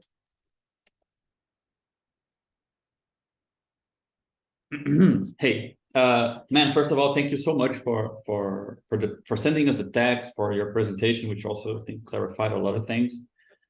I think the things I wanted to hear you speak a bit more about have to do more directly with politics, not so much, let's say, the political analysis or the sort of digital anthropology of it all, but for example, just to start off this commentary, a couple of years ago, a very important leftist leader here in Brazil, Guilherme Boulos, he was running for, was it mayor or governor in São Paulo? Governor. Do you guys recall? Governor, right? And part of his campaign decided that, look, if you want to reach mayor, perhaps, yeah, okay. Anyway, he was trying to reach a certain demographic, and his campaign kind of manager said, look, you need to start doing kind of, streaming for, you know, within the gamer community, like you cannot afford not to be part of this and to interact with this. And suddenly this was a matter of how do you engage, who are you engaging with, what does this mean, why has this become a relevant kind of, you know, part of a situation. You need to name this as a relevant region of the social space that you need to interact with in order to get something done. And I think that, I mean, I think that it makes perfect sense to me when you say it's fucking complex and it's very hard to find the proper way to slice this research because it's just so many layers and dimensions, and it does seem to be a problem kind of, you know, the size of the world itself, because it's already like this distributed, networked, multi-billion industry, blah, blah, blah. So like it's really complicated to know how to engage with it. And I think like once you find a political entry point, usually that's a way of cutting something that you can trust, because you're, you know, the stakes are there in some sense. So that interests me first of all, which is how do you see this? Because I think that that's also where the issue of contexts affect immensely, because I imagine that, you know, this doesn't translate from, let's say, the American conjuncture to Brazilian conjuncture and other places. I think that there are many places in your manuscript where you're clearly posing this question, and this is clearly a concern there. But what I find interesting is that I'm not sure, how do you feel about this? So my first question is just political in the sense how you see this in the American context, and do we have any experiences there where, you know, has this been has this been just given to the right as if it's natural that there is this connection or not? So that's my first question, more of what experiences do we have there? And second is a matter of methodology, because I mean, reading from the text, I got more of a sense of this, but hearing you now, I got less of a sense of this, that this is necessary, or this is something you're sticking to, or it's just because that's how we do these things, which is the intersection between cultural analysis of art forms, and political analysis. There is such a homophony, such a closeness between actually distinct things that sometimes we don't know if we're in one field or another. So we don't know which criteria to judge part of the analysis we're making. So if, you know, the problem of agency in games as an art form translates into an issue of, you know, the experience of agency in a certain social context where that's lacking, and then you can get it from the game. And then the conditions of production of games, which has, you know, like a clear relevance to explain, you know, cultural industry and kind of large scale development in the last years, but might not translate necessarily into the game structure itself. Like the connection between the two things might not be so obvious. So the second question I wanted to ask you has a bit to do with just a proposal, and I wanted to see how if you think it's useful, or if it's missing something I'm not seeing, just so it might be helpful for me, which is generally with this type of analysis of art forms, and I think with the question of games, it's even worse, because the debate itself is, are we allowed to use, you know, to concern ourselves with it as an art form? But it looks to me like there are at least 3 specificities I would single out, and I'm not sure I would know how to mix them. The first is the productive specificity, meaning how games are made, and not necessarily how they are made most of the time, but how can they be made, right? For example, it's hard to write a novel, you know, if you're not putting the pen on paper or writing on the screen, and to share the work with other people, it's quite hard. Movies, you can do that. Like you can be interested only in the backdrop. That's your job. Have no idea of what else is going on. You don't care about the narrative. It's possible to make a movie like that, but you can also make movies that look more like short stories. But you have that possibility. And with games, that weird connection, let's say, I would put it like this. It seems to me that one specificity about the production of video games is that in movies, you can have the division of labor synthesized by what's happening in the foreground, meaning yes, I'm doing the back. Yes, I'm doing like just the tablecloth for the tables. Like that's my job. But ultimately, this combines with that, which combines with that, which is then filmed with the focus on these actors doing whatever they're doing, right? So the action is synthesizing all these different works which are divided in the productive level. Video games are the first thing I can think of where the same division of labor into minuscule things, where like I'm designing the chairs of the game and just, let's say, the doors that open, you know, it's synthesized by the background, not the foreground, because the foreground is done by the consumer. Mm-hmm. So I cannot think of anything else which has that division of labor. It's useless because it has that feeling of being an art form. But the point of all these labors combined form a background. They don't form a foreground. Like they form a space for something to happen rather than the thing that is happening, right? And this can be, you can take it to the very minimal level of very simple games, and that still works as a general formula. So that's something specific about the productive level of games. Of course, you're going to steer this in the direction of other specificities, I think. And then for me, there's a separate specificity, which is not the productive one, which is the artistic specificity. I tend to think that a good sign that something is an art form is that further products of a similar type can tell us about new things about the previous ones. So, you know, you write a new novel, you change what previous novels were, how you read them. You write new music, you change how you listen to old music. And that seems to be the case with games. Like I do believe that one game talks to another game in that sense. Like you can see, you know, a game changing something about how you, but that seems to be like something slightly different. Doesn't necessarily fall on whoever produces things to kind of control or negotiate with that specificity. It's a weird, slightly more autonomous thing.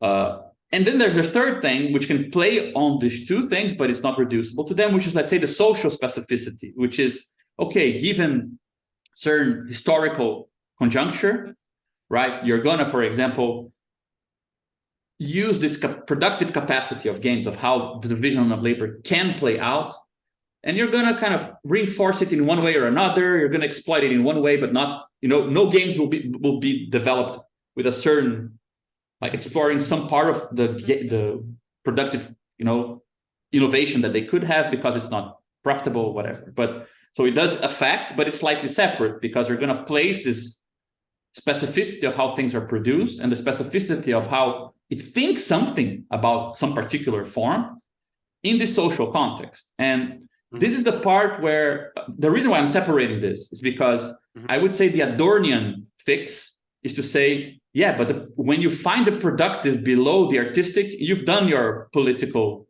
homework, right? But the problem is that there is, to get back to the first question, which concerns how can we engage with a community that is, let's say, organized around this particular type of objects and particular type of processes. The fact that, you know, games are kind of inserted in people's daily lives in a particular place and time with when social life is of a certain type, you know, the way that games play with the fact that, you know, have an increasing amount of single mothers that cannot take care of their kids, having them in their room closed the whole day playing stuff is like, you know, much easier to deal with. It starts when kids are like 1 year old, like it's just stops crying and you only have 2 arms and you need to work, cook, and take care of a kid. So there's something of the dynamic of social reproduction in a certain kind of specific type of class environment, which I think is relevant to the fact that, you know, when I think of these campaign advisors telling Guilherme Boulos here in Brazil, you need to talk to these people. The idea that there is a weird community centered around seeing oneself as an agent, but it's at the same time weirdly reactionary. Like to explain that particular political subjectivity, that particular side of the specificity should be able to be singled out a bit, you know? And I wonder how you see that as well. So 3 questions in the end. Any political experiences with the gamer community in the States that is not like totally reactionary? Second, do you think that it makes sense to distinguish these three specificities, or it's too mixed up to be like methodologically relevant? And third, in terms of this third thing, you know, how the experience of being a gamer kind of fits into this historical situation. And I mean, from my perspective, I have a lot of patients who, you know, the only social experience they tell me in the clinic is I mediated a conflict in our forum on Discord where we play League of Legends or whatever. Like that's the place where the person feels like they have the most ample social experience and they occupy a position of respect or whatever, you know, or getting something done. And I remember like a patient telling me that they hate when they play a video game the whole day. Then their mother arrives and asks what they did, or their girlfriend arrives and asks what they did. And they know the answer they should give is I played video game. But since they feel like they did actions, because playing video game is comprised of many actions, it's not like one thing. They want to describe, you know, as if it's yeah. So that part of it, I wonder if it fits a bit in the thing that you're working through as well. So yeah, those three things. Sure. So for the first one, I would say I think the North American gaming community is there are some left-wing channels on Twitch and stuff, but I think it's mostly completely reactionary, or just, you know, apolitical, which is maybe the more common thing. Or you know, I mean, of course, there are lots of left-wing people. The question is, how is it manifesting within the community, right? And I think the culture itself ranges from apolitical to reactionary, essentially, right? Which is, you know, unfortunately, you know, the most, you know, is broadly descriptive of our politics if you look at Trump versus Biden or Le Pen versus Macron. So, you know, like the thing about your second question, and there's more to be said about the first, but maybe I can help to answer it through the second. So I'm gonna be honest with you here. So, like, there's a problem here with production of games in the book, right? And I mean, when you said to get to the productive side, the way I access the side of production is through the last chapter, when I talk about, you know, the role of players themselves in creating worlds. Now, obviously, this doesn't account for, you know, the traditional process of making games, which I do discuss a little bit, like in terms of Robinette and stuff like that, but it's not really wedded to an economic analysis so specifically, a little bit with Robinette, but that there's actually a reason for that, which is because the economic analysis I use in chapter 5 is not based on, it's not based on a tendency of the rate of profit to fall model, right? Like, so, and there's a reason for that, which is because I'm just not confident about the veracity of that, you know, when applied to games and their history. And I don't want to be in a position of like having like, you know, and then that raises serious questions about the tendency rate of profit to fall in general, right? You know, what is clearer and easier for me to empirically map is something closer to what Smith describes, for example, right? Where overinvestment, right, yields a lower rate of profit, and then so on, right? But that very decision itself, right, to some extent, it extinguishes the role of labor in the economic analysis. You know, but fortunately, and I'm glad to say, the question of labor is picked up in the 6th chapter from a different standpoint. And maybe that's the most interesting standpoint to me, because when you talk about collective media creations, you know, I mean, we could talk about the differences between games and film, but there is like, it is like film is collective. There's a division of labor, right? I think where games are really interesting is how much of it has just become basically crowdsourced, right? So that's actually passed on to the players, right? And maybe that is more novel. Like games themselves are novel, but if we're talking about the actual labor process, maybe that is the really remarkable aspect, you could argue. I think you can probably understand why in a book this short, why I choose to focus on one type of question of production rather than, because we could bring up others, right? And it's a valid critique. And I don't find the book, you know, here's the thing, like, I don't find it completely satisfying from a Marxist perspective. It's probably better than most of the other stuff that's been. I don't find it completely satisfying from a Marxist perspective, but do understand that like Marx is mentioned like 7 times in the 25,000 word manuscript. So what I really didn't want to do, I said, is be in this position of being like, you know, this is a Marxist book on games, you know, Like my thing was like, can I make it organic so it comes out of what's there, right? And that results in these awkward questions of translation, right? You know, I wanted to keep it subtle and have it be something you could read and like not be invested in axioms of Marxist thought and be like, that makes a lot of sense, right? And then you kind of get to that. Pulling that off seamlessly is a very tricky matter. I don't purport to have done it. I think one of the consequences of it is that certain areas that we would traditionally privilege within Marxist analysis drop off. But as I've said, there are a lot which are there too. So it's a mixed bag. About your third question, can you just repeat the third question again? It was more about how do you see this connect? I mean, it's not even a matter about, again, none of what I said I think has to do with things that are missing in the essay. I just wanted to hear your opinions on it more generally. So like, it makes total sense to me how you structure it.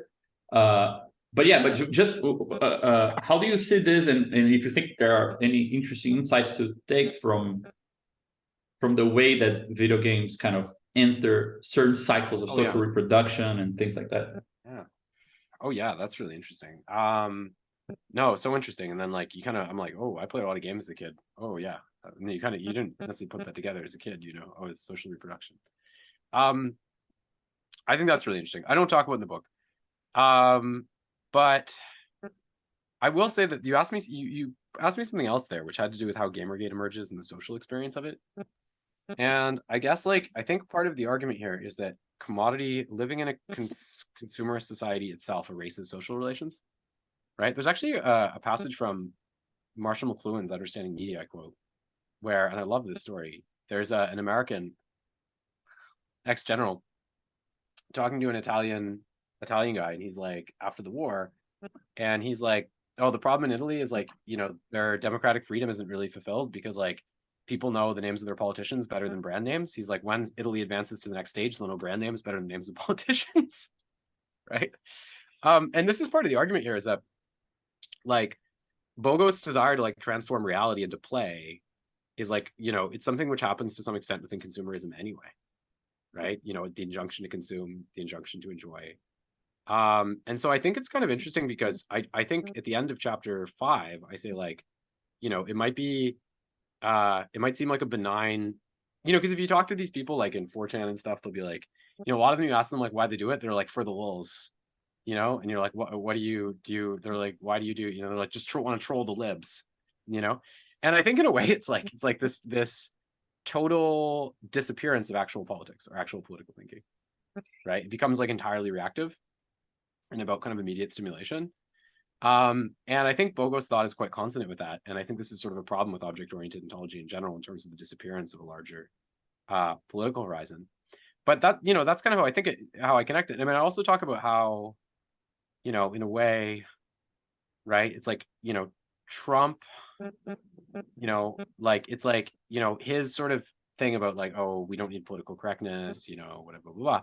This was seen as like a vindication, right, of the attempts to criticize people like Wu and Sarkeesian, right? But I also think it's interesting how the mentalities connect. Like, because I asked at one point, like, isn't Trump kind of a gamer? Like, it's like, you know, he's all about like making deals and like winning, you know, and sort of like the vocation and seriousness of politics kind of disappear within this, right?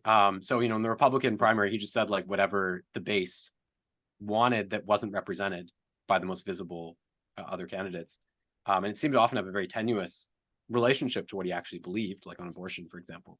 But he just kind of gamed it, right? You know, and there was someone I think who met him, and you know, they said like he was talking about, you know, they met him passingly, it was a cleaner or something. And they're talking about how he's like, that Saudi prince, you know, I got him so bad, he gave me 9 million down payment.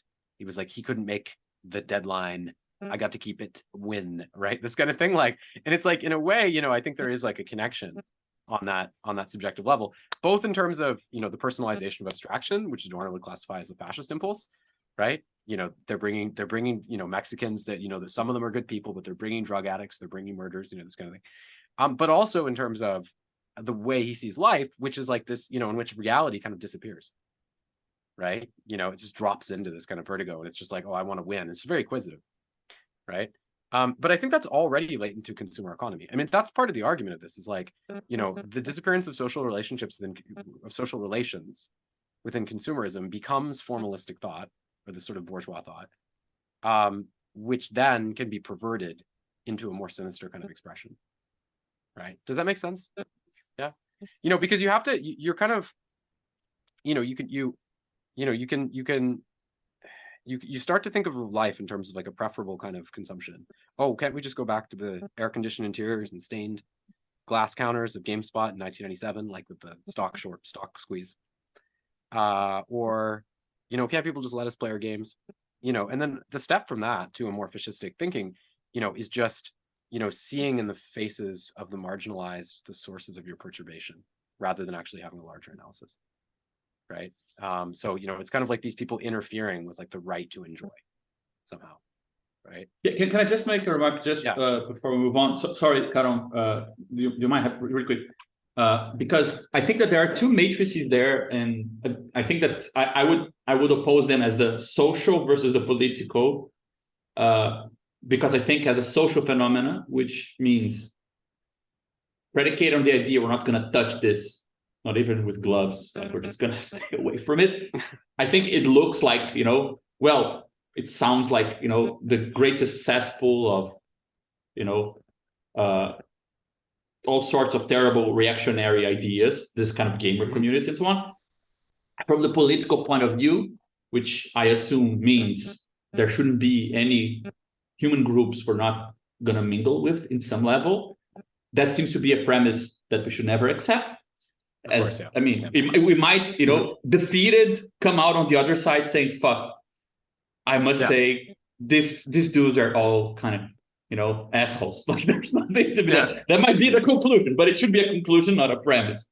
And one thing that I think it's a more matter of clinical experience than something I've engaged with in many other ways. I mean, though we had somebody in our collective, Caron, like Alex, right, who was like a huge gamer, and he was the general secretary of our old communist collective. And one thing that I always got the feeling talking to him about games is that two things happened. One was that I could see he would tell me a lot, and then afterwards I confirmed this with a lot of patients. This very commonsensical idea that your true games, you get isolated, you have this kind of decay of social experience with the move from the social environment kind of games towards a single player in your room in dark corners. But at the same time, the hallmarks of this kind of alt-right kind of thing is that they clearly exploit some hypocrisy of liberals and conservatives, right? And that hypocrisy, usually they have something to pit against. It's not just pure idealism, like, you guys are telling me this is like improvement, but it's not true. You're telling me you're working class. I know you're not. Like, it's not just dismissing. I have the impression that the political take on the gaming community is that there is something to be said about the fact that there might be few places where people know more what the difference between collective life and social life than the gaming community. Because, meeting people doesn't make things social, right? Social relations are by definition the way that you relate to others, to a third party when you relate to a second party. Like, right? If you just take the idea of social relation from capital, it's things have value because they have use value for others. So you don't relate socially when you engage with another person. That might be a private exchange. It becomes social when you're kind of projected into a kind of weirdly impersonal kind of space. And the fact that you're doing something that relies on other people while you're in a dark room with one little lamp, that might bring that to the fore more than if you were meeting 10 people at a bar and not talking to anyone, just having this ridiculous experience that you don't really believe in. So I wonder also if there is any sense, I would put two conditions there. Any sense that first condition is not just some crappy accelerationist, yes, technology is going to bind us all together crap, but there is some sense in which there is something to be recuperated or acknowledged or extracted from this kind of experience that, we are, because I cannot believe we're gonna be able to find any way of organizing together with people who have are extremely online in the gaming community without acknowledging that there's something real there that is a good lens to reading the rest of the world. And I have the impression that decoupling of seeing people and having collective lives, just aggregates, of people, versus things that really depend on a distributed network of people doing something actively. That decoupling, it is actually a powerful lens to criticize other people's hypocrisies. Like, that's for real. That's not a bad idea, to focus on that. So I just first, does that make any sense to you? Yeah, sorry, Caron, I interrupted. I know you were going to ask a question. Yeah. So just to get that. So I don't, by the way, I don't read liberals as anywhere near innocent in this. My reading of Gamergate would not be that, I point out that, these sort of pro-diversity concerns are intimately linked with the reproduction of the industry. I think that the thing is, that is more of a symptom of the overall issue, right? If we're looking at, profit rate, monopolization, and so on, rents, then it is the core issue. So they kind of attack the symptom. And of course, just the way that was done was exceedingly vile in of itself. But even in the end, I say it was it would reflect a subconscious awareness of the issues associated with corporate encroachment. And my goal is not to write things off. I would stress that, when we're talking about collectivity, I mean, this is very much what the last chapter is about, right? So it's about actual collective art, and what it means to create that, right, or a collective project. And how games in a certain way run ahead of the mode of production because of the way that they problematize the author function in that way. So I think in a way, actually I was working on an afterword. I don't know if I'm going to revise it or what I'm going to do. And one of the things, so at the end of the book, and this is actually really interesting, when you're writing about a cultural medium as a Marxist, because I feel there's always going to be something but unsatisfying at the end. Because the end I say well, they're also going to need an impulse from elsewhere to get where they need to be. If the reconfiguration of property relations is a condition of these things, freeing themselves from the last vestige of the author function, which is formal ownership, then that needs to get there. I'm working on a forward of just a couple pages, and I want to say I want to address maybe the disappointing feeling that people will get when they read that. And just saying well, I kind of explain why a fundamental reconfiguration of property, why you can't just say, oh, gamers get to keep their stuff. Because if I create a song, it's not owned by the company from the base, but Spotify still has a monopoly that's going to kill me on royalties. So, there are pretty big changes actually required to make this work. So that's sort of why I say that. I do ask a question, which is what do, but does this mean that games are just passive to the overall structure? And, I mean, I delved into this thing before about the author function, but at the end, I also talk about, there's a line by Kaiwa, who may have been a fascist, in which he says that, socialist societies seem to rest entirely upon agon, agonistic. He's because they don't embrace alia or chance. They kind of want to transform things into abstract equality, meritocracy. And what I say here is I'm writing it now, so I haven't worked it all out. But my basic thing is that if it would seem unfair to us if I started a chess game with a queen, an extra queen, or if I had minerals more than the other players at the start in StarCraft. And so I think games in the agonistic vein, which is different than say gambling in the way Kaiwa characterized it. I think games in the agonistic vein, they also provide a really good index of what socialism is sort of intended to achieve. And I'm building it off his quote as well, right? You're not born with some inherent advantage over other people. You can't accumulate resources to the point where you can dispense with any adversary easily, right, to the point that they have no chance. These kind of basic maxims.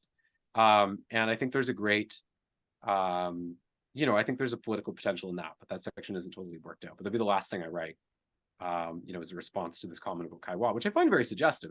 But it also I also think it's interesting because Kaiwa, in a way, he likes games of chance, but in a way, this is a cover for a certain kind of reactionary way of thinking, because he's like, oh, well, reality, no matter how much you try to organize it, there's always going to be chance. Someone's always going to be more attractive than another person or more something, right? Well, that may be true, right? And this is like Nietzsche's dice throw, like that may be true. But, I don't think that that's something that we should like adjust for in advance or use to excuse like an incapacity to create a reality, which is more defined by abstract equality, so to speak, right? And I do think it's interesting. I have a couple comments on China because I like putting in comments on China. At one point, I put a footnote about how Xi Jinping called the internet a new mode of production, which is strange and interesting. But because you have such different definitions of mode of production, you can distill from Marx to it. But I do think it's funny, right? Because like China, they recently restricted how much young people could game on the internet to like 2 hours.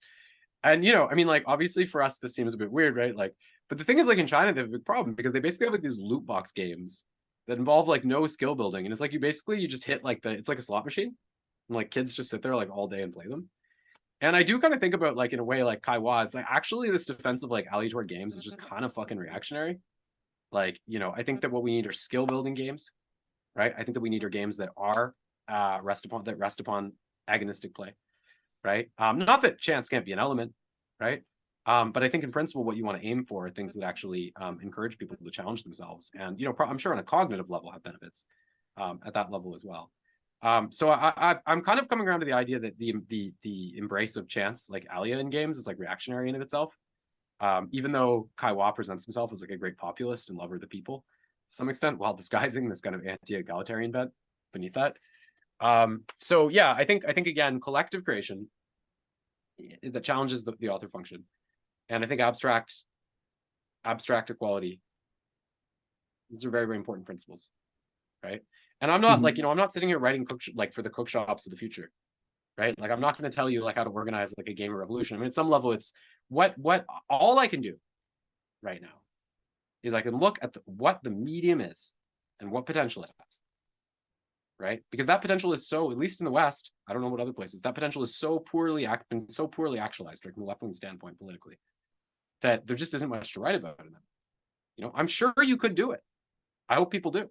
I think you would read the book as encouraging that. But you know what I mean? Like it's like the safest path I have is looking at that potential in the medium and how it translates socially, rather than saying, well, how do we organize XX or here? If you understand. That makes sense. Okay, JP. Hey, thank you for the presentation. As I told you already, I quite enjoyed reading the book. I didn't think of it as a book, but anyway, it's a book. At first, the fact that it's a book, I concur with Moscardi. The fact that it is a book already clarifies a little bit the way things are shaped there. Because if it's just one big essay, a lot of threads were kind of the reading was not as imminent as it is when you expect a book in that form, you see. So, and I quite like your presentation in the sense that it connects a few threads. The thread that I was pursuing when I started reading, the impression that I had, and I think this is also congenial to what Gabriel was saying, was a kind of a social synthesis kind of thing. Like I was expecting it to, in the end, kind of offer a view of how the social synthesis in the gamer community is performed, taking into account maybe the 3 levels that Gabriel mentioned, or I don't know, maybe another way to slice this phenomenon. Maybe we have other ways of slicing also this phenomenon. And in order to account, for instance, the reactionarism of the community and all of that, and this kind of thing. So I was quite taken by a certain kind of narrative that tried to, connect the dots of how does this whole process, both historical and logical, kind of yield. Of course, you also mentioned you want it to be kind of a Trojan horse book, like you don't want it to, advertise. Yeah, it's like a Trojan horse. You don't want to advertise up front, like, yeah, let's do the Marxist critique of games or something like that. But anyway, it's a secret attack. You get to like the 5th chapter and you'll be like, oh fuck, I know what he's doing. Yeah, I've never figured that out by then. Yeah. No, it's clear. I think you can have the balance between these two things, like having this kind of a popular book that's not overly hostile to the middle class reader or anything like that, whatever. But at the same time, kind of trying to connect the dots and arrive at a kind of an explanation, maybe in terms of social synthesis, because I know we have like this ongoing discussion about zone battle and these kind of things.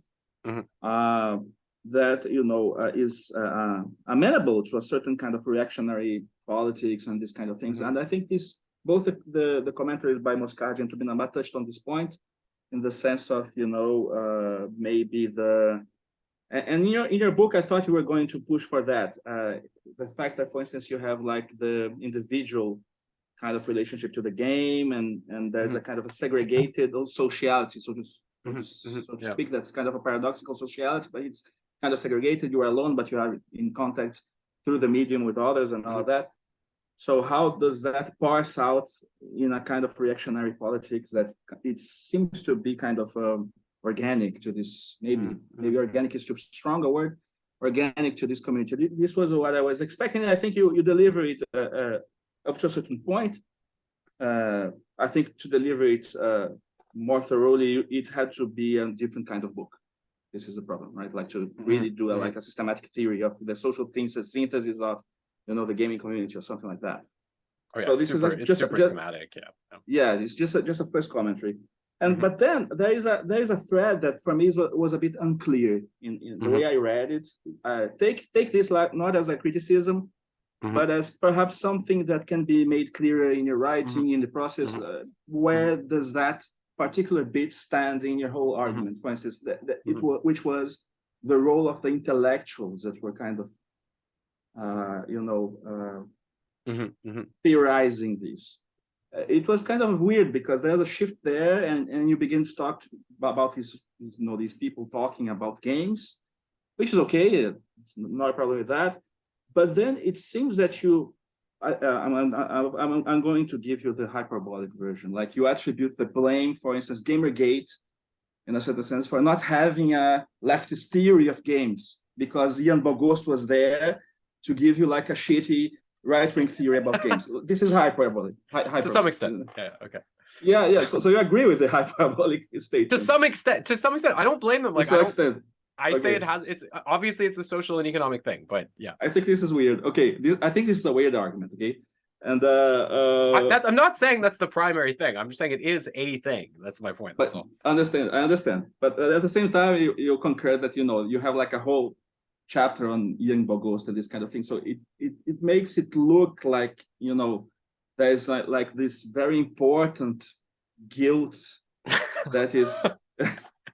You understand what I'm saying? Yeah, it's a bit of a troll. It's a bit of a troll, Yeah, but there's this very big blame that befalls upon the intellectuals that had some kind of duty maybe to come up with a leftist version of that. So actually the actual non-hyperbolic question is what is exactly the role that you see for theorizing? Because it seems there are, I think, two different positionings of this particular chapter. One is a polemical positioning, wherein you are trying to portray your effort as different from theirs. So there's a kind of properly theoretical discussion going on. Oh, this model is inadequate because of this and that, and it doesn't deal enough with the political aspects and all that, which is okay. But then there's another which I find a little bit problematic, which is to attribute causal kind of efficacy to the existence of these theories in the coming about of what are the beliefs of organic beliefs of the gaming community, which I think is more problematic. You see, like I use this at the theoretical level, where you are, as a theorist, you are polemizing with other theorists and discussing what is adequate to the phenomenon, or is this kind of part of the conjunctural analysis in the sense of there's a causal efficacy to the fact that there's a shitty book by Ian Bogost or something like that? Yeah, thanks a lot for that question. That's a great question. Because it's like, it's something that I was struggling with, right? And I think I clearly present as conjunctural. So, I think maybe not clear enough. I don't know. What I say is why was the gaming community so weak to, and I give a few possible suggestions. I say, look, the media has been controlled. It never had much independence. I mean, you go back to the 80s when the magazines were literally owned by the companies, like Nintendo Power, right? There is, I said, like, there's a strong demographic disposition to like white males from the global north. This probably doesn't help. There is, there's the history of the medium and its commercialization are pretty concurrent with neoliberalism. But I'm like, here is where you'd hope that people would there'd be like a line of defense coming from like public, like academic theorists and intellectuals, I say is the word used. Here you'd hope there's like a line of defense, right? And so I'm not saying that that's what caused it, right? I'm saying that line of defense wasn't there, right? Like there was no, and the fact that Bogos wrote a book about his tending his lawn, while this was all happening, I think is really case in point. Like, how the fuck could you do that, right? Like the industry is like falling apart out there, and you're like writing a book about tending your lawn. So, to me, it's not so much a cause. Wouldn't be causal in the sense they caused it. It would be more like their incapacity to respond in a way that actually had any hope in hell of improving the situation. I consider quite discrediting. But then I also think there's a reason they didn't respond very well. I'm not saying no one did, but there's a reason they didn't respond very well. I'm not aware of any like book length thing that was published, but I think there's a reason they didn't respond. And Janet Murray, I quote Janet Murray, right? She says like, maybe you read that. She says like, Gamergators are united with, radical ludologists, this kind of thing. And she's great with these sort of conspiratorial vertigos. I was so happy when I found that quote because I'm like, oh, I'm not fucking crazy. And then I dug a bit deeper and I noticed that her and I weren't the only ones who noticed. There's a few others who noticed too. But, I mean, again, the point here is that I just consider it so discrediting for them not to. And I think the reason they didn't have a response was because it's uncomfortable because, if you've been saying fuck politics, we want like games as games, formal analysis, and then people come along and they're like, fuck SJWs, fuck politics, we're the gamers, right? I mean, even the language of Escalinen is like really, really interesting. I do highlight this when I talk about it. Like, he's like, oh, like, if someone in chess were to say that, chess is an allegory to the racial dynamics of America, like they would not have no future in the chess playing community. And it's kind of a weird line because it's like, do you consider yourself as like someone in the gaming community? Like, is that your basis of identification?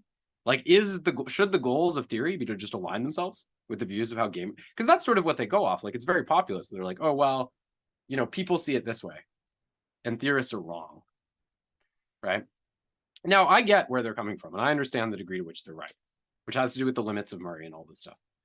But I also think like, it's like, can we have theory that actually tries to lead things in the right direction rather than just follows, right?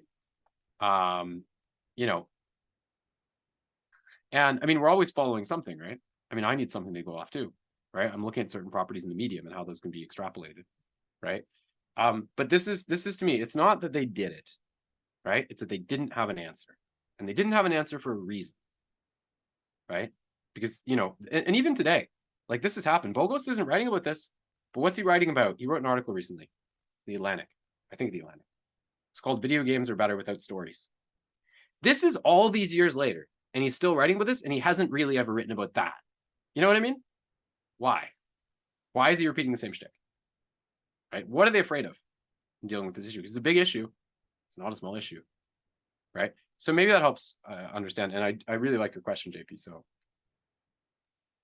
Yeah, at the same time, I wonder if the gamers are going to read Bogos to see like you see the point. Like it seems like I understand the specific bit about the critique of the theorists as a form of critique of ideology, but it's a critique of ideology about a certain intellectual class in the relationship to a certain object that is a games. Right? Yeah.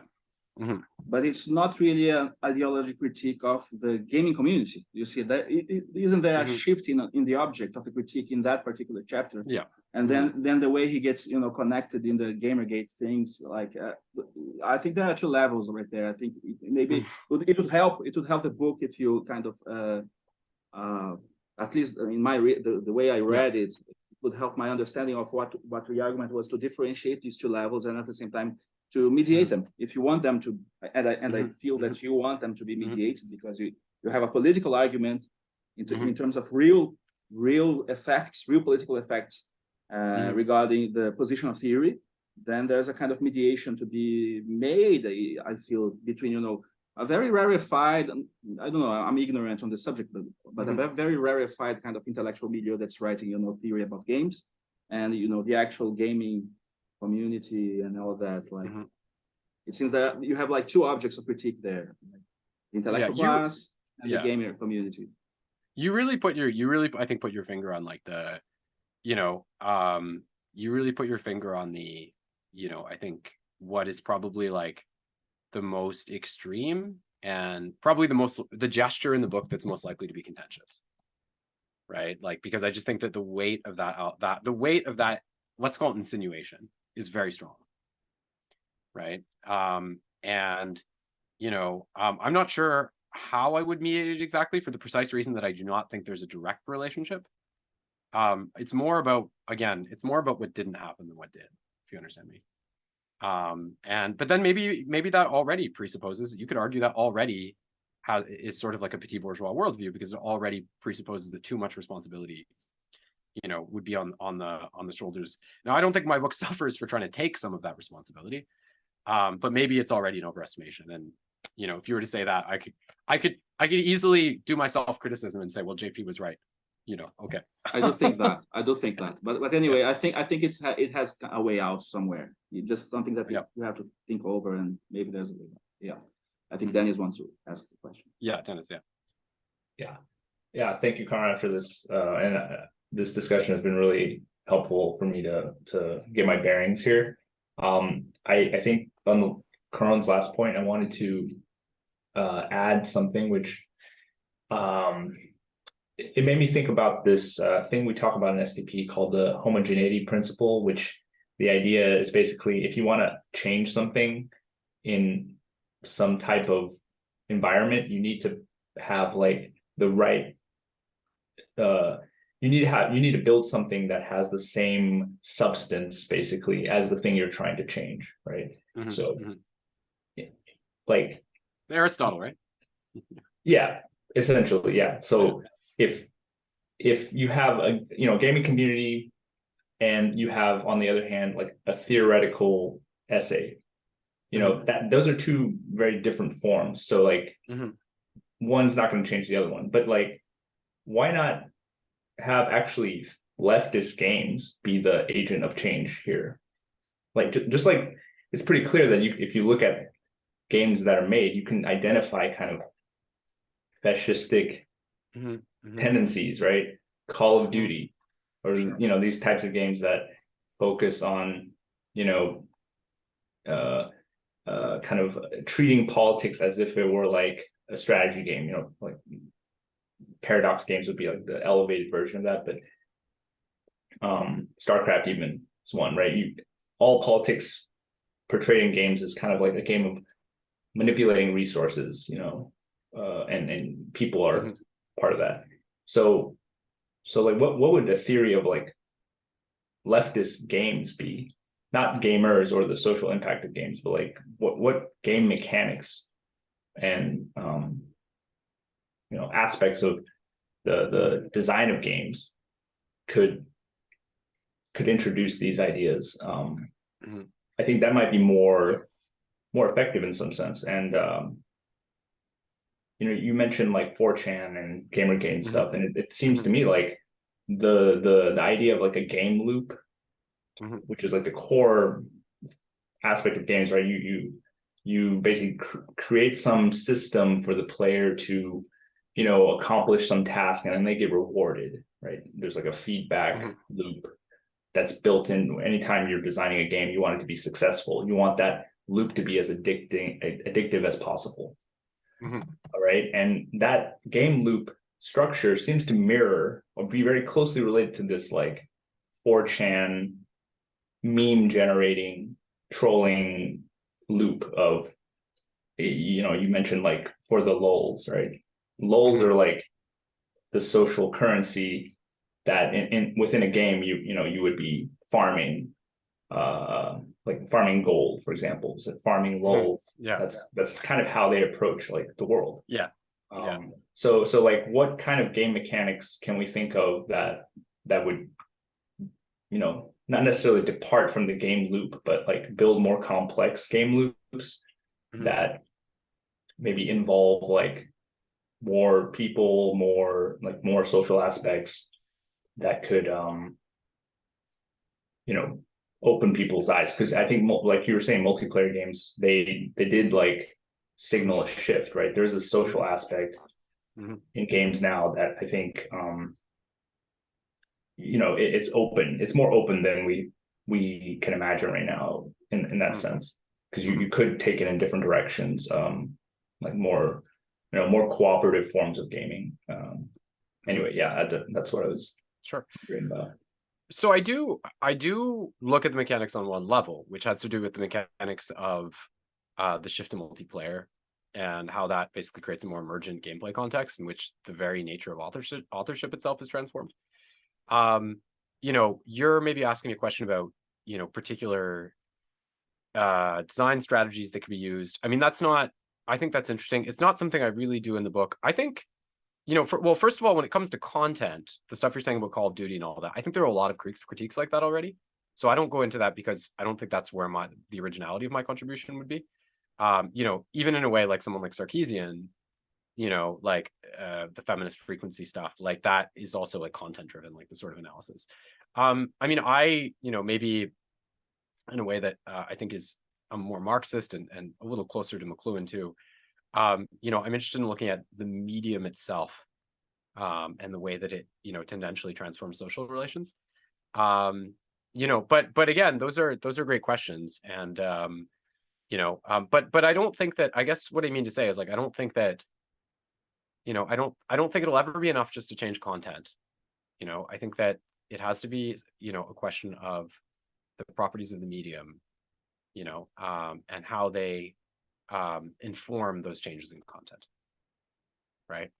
So I think multiplayer games, it's just completely different than what it was before. You know, of course there were multiplayer games in the, you know, 90s, but I meant like, I think that the way it happens now in the communities which have been, you know, which have been created, which do resemble in so many respects, like, you know, the exploitations characteristic of platform capitalism more generally.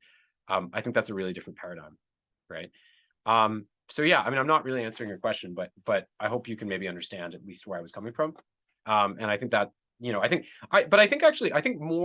you'd find that in the realm of left-wing criticism, I think you'll find, I think, more stuff that's addressing some of the concerns you're raising than maybe would take things the way I'm taking them in this book. So it's not just a question of what is going to work. It's also a question of what can I as an author add to the analysis as it is. Yeah. Kyle? Yeah.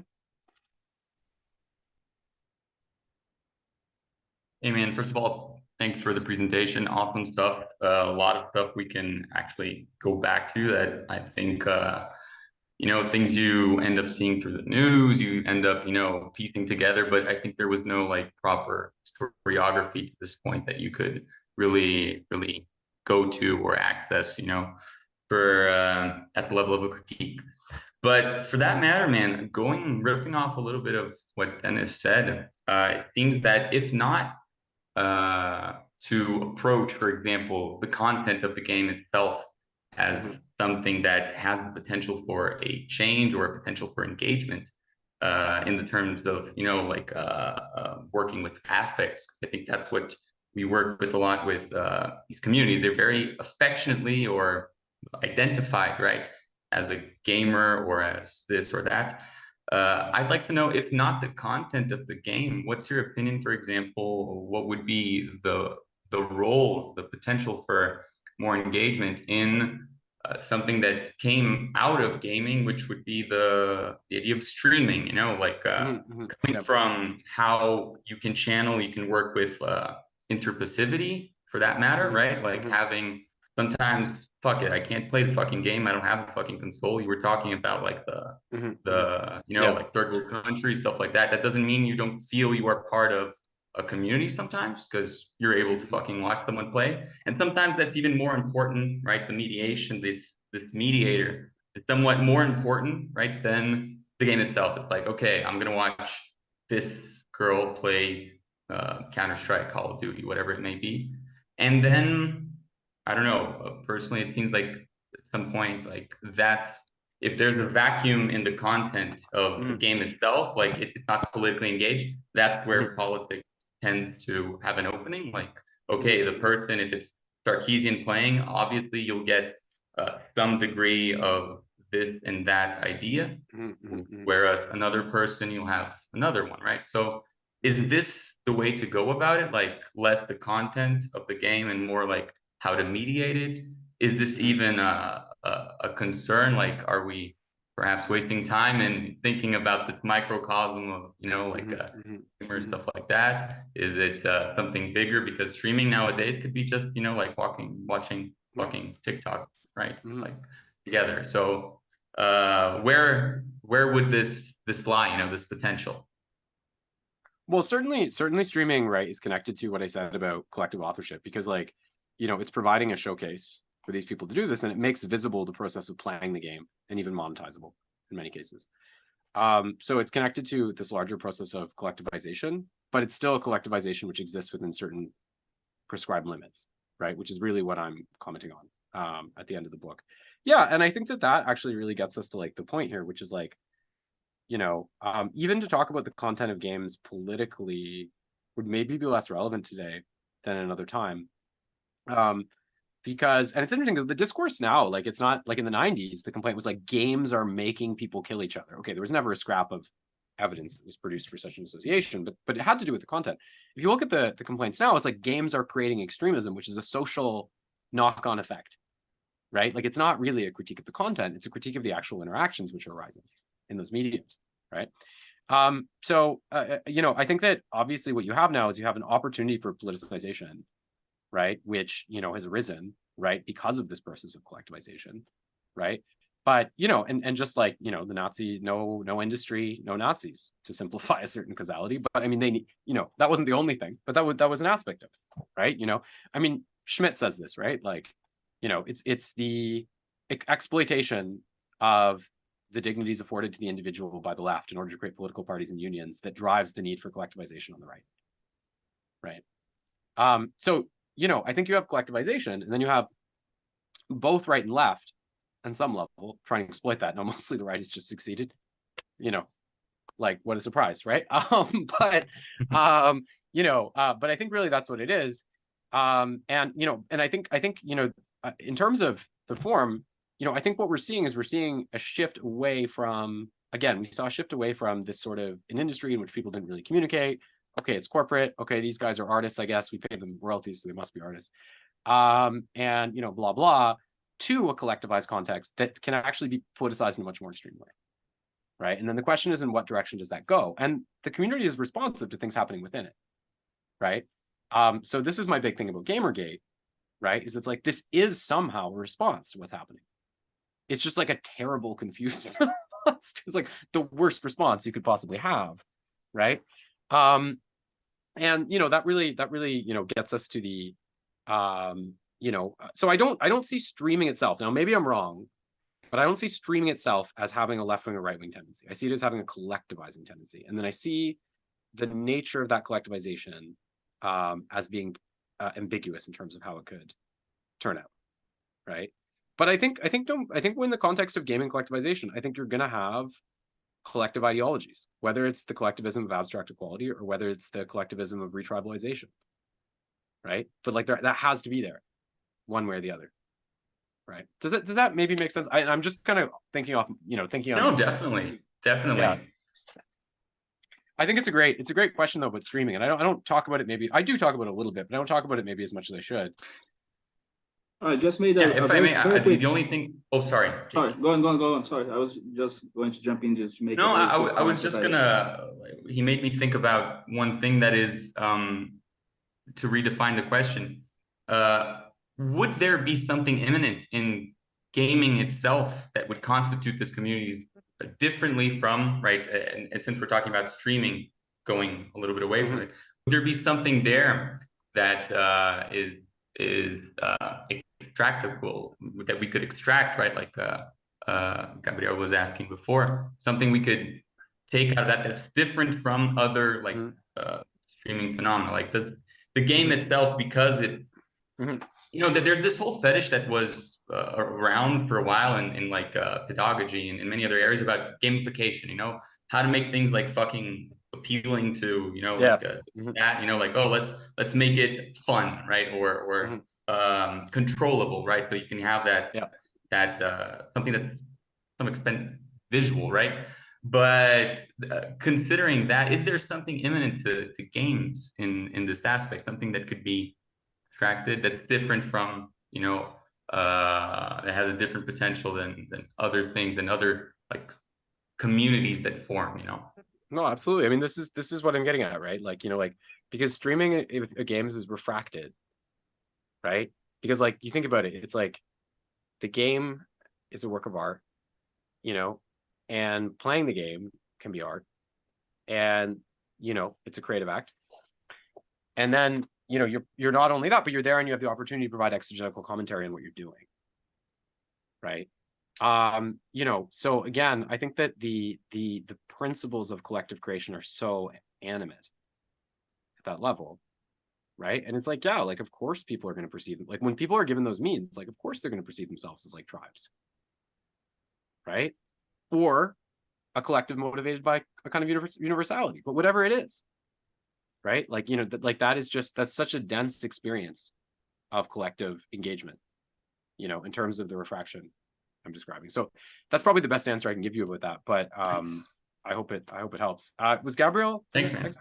Yeah, was Gabriel? Yeah, I just wanted to ask a question out of total inexperience of my part, because the little knowledge I have of the world of games and the collaboration in games, it always seems to me, I mean, Rafael here uses this good distinction between, do you have this type of toy in the States at Playmobil, which is like a little kind of Lego, but it's like just a one-piece thing. Do you know what it is? Yeah. So we make a distinction between, let's say, Playmobil construction and Lego construction. Lego construction is where you build things from things that don't have the shape of the worlds that they're building. Like you're starting from one step before. And Playmobil constructions is when you build things that already have the shape of the world you're building. Like you buy more things, but they're already typed, so to speak. Yeah. I have the impression that a lot of what you're calling collaboration is adding on to basically established game structures, and not, let's say, people are collaboratively creating games from scratch, right? Yeah, for sure. Yeah. So there's a distinction. Scratch is part of it. Scratch is part of it too. But yeah, the biggest one is the adding on. Yeah. Usually is adding on, right? And so it's just a matter of, okay, I wanted to know if that's true, like that there is a you know. Yeah. Okay.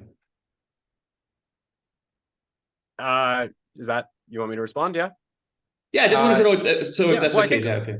That's interesting, and it's just interesting, like dynamically, because like, you know, one point I make is like, you know, when I talk about this, I have to clarify. I'm like, I don't think that, like, it's not like I think it's like some profound, horrible thing. Like you make something in Minecraft and you don't own all the rights to it or whatever. Like that's not the issue. The issue here is that, like, it's just really interesting how that metaphorizes the larger economy at the level of art. You know, that's what would be unique about it, not the experience, the extremity of the oppression experience per se, right? You know, and I mean, at one point I say like, well, yeah, you can make your own game. And actually that's more common now, because in the 90s, everything was mods.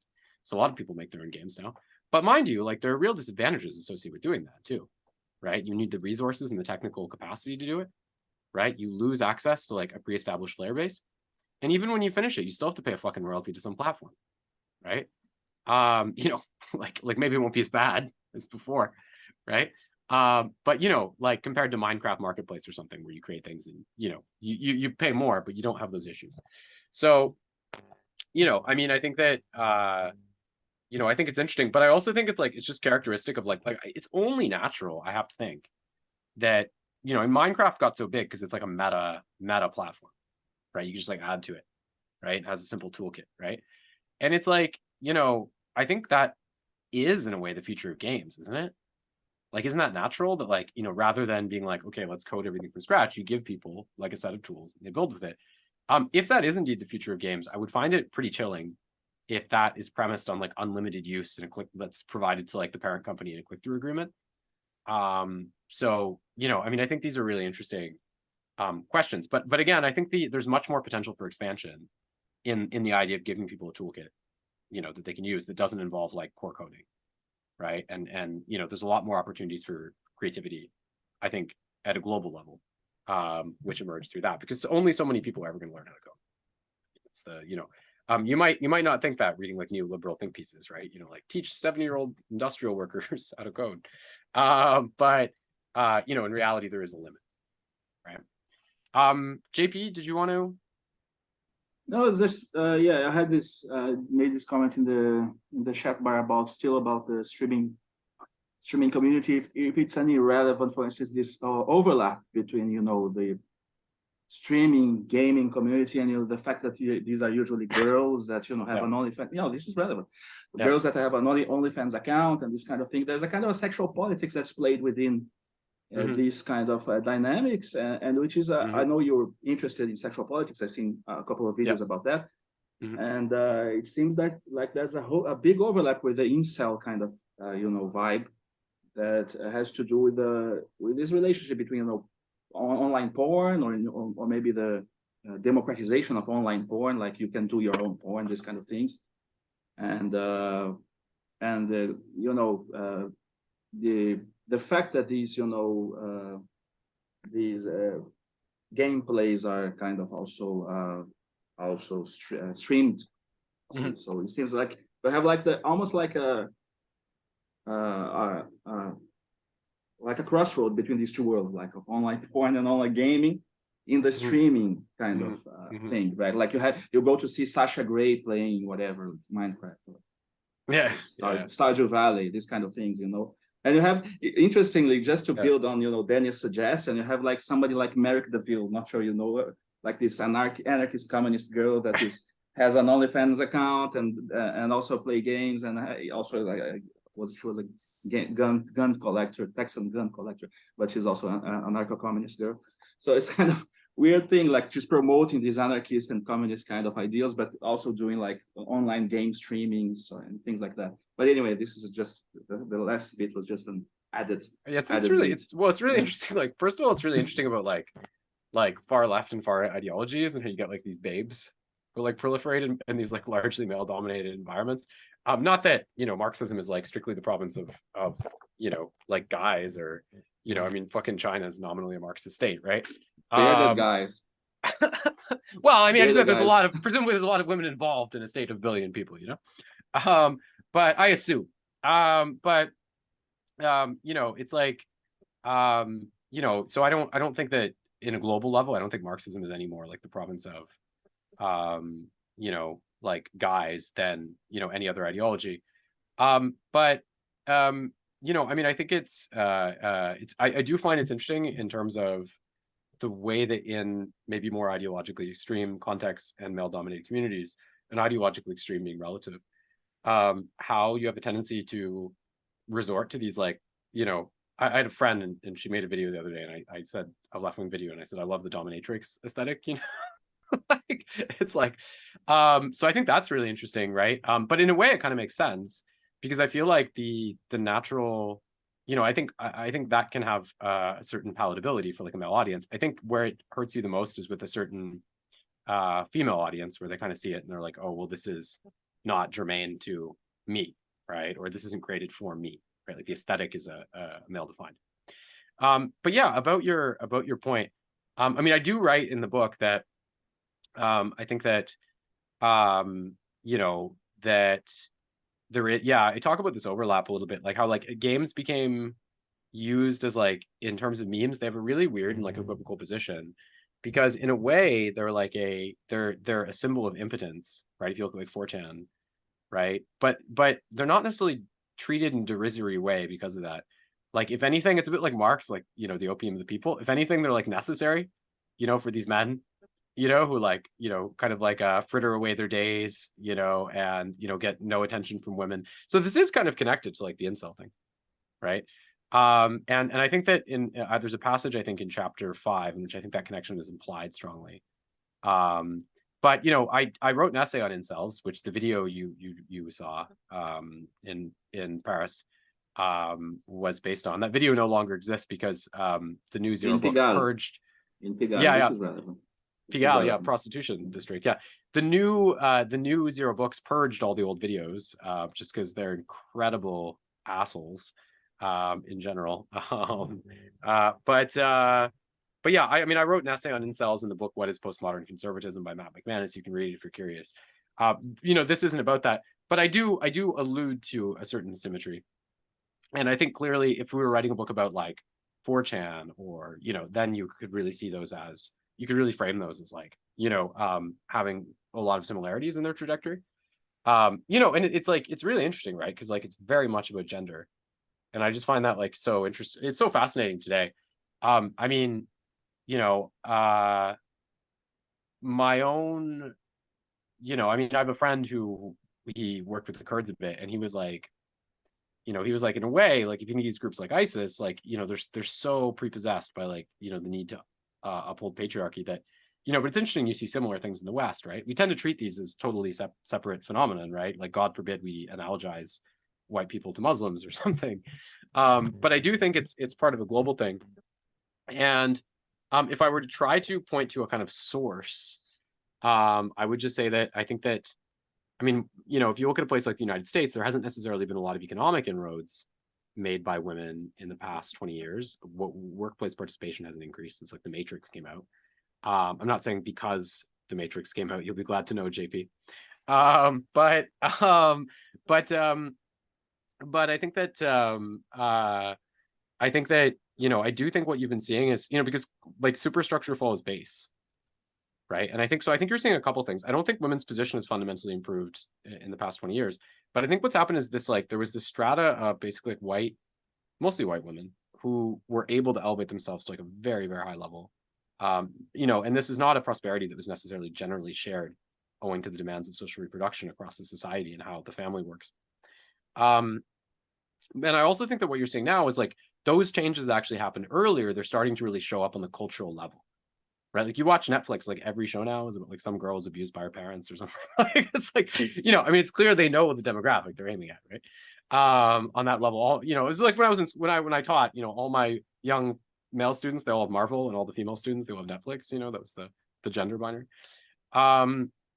So, you know, I mean, but I just think that, you know, a lot of the liberal conception of feminism is this kind of idea of like, oh, you know, we'll get 1% more rights a year, everything will be okay.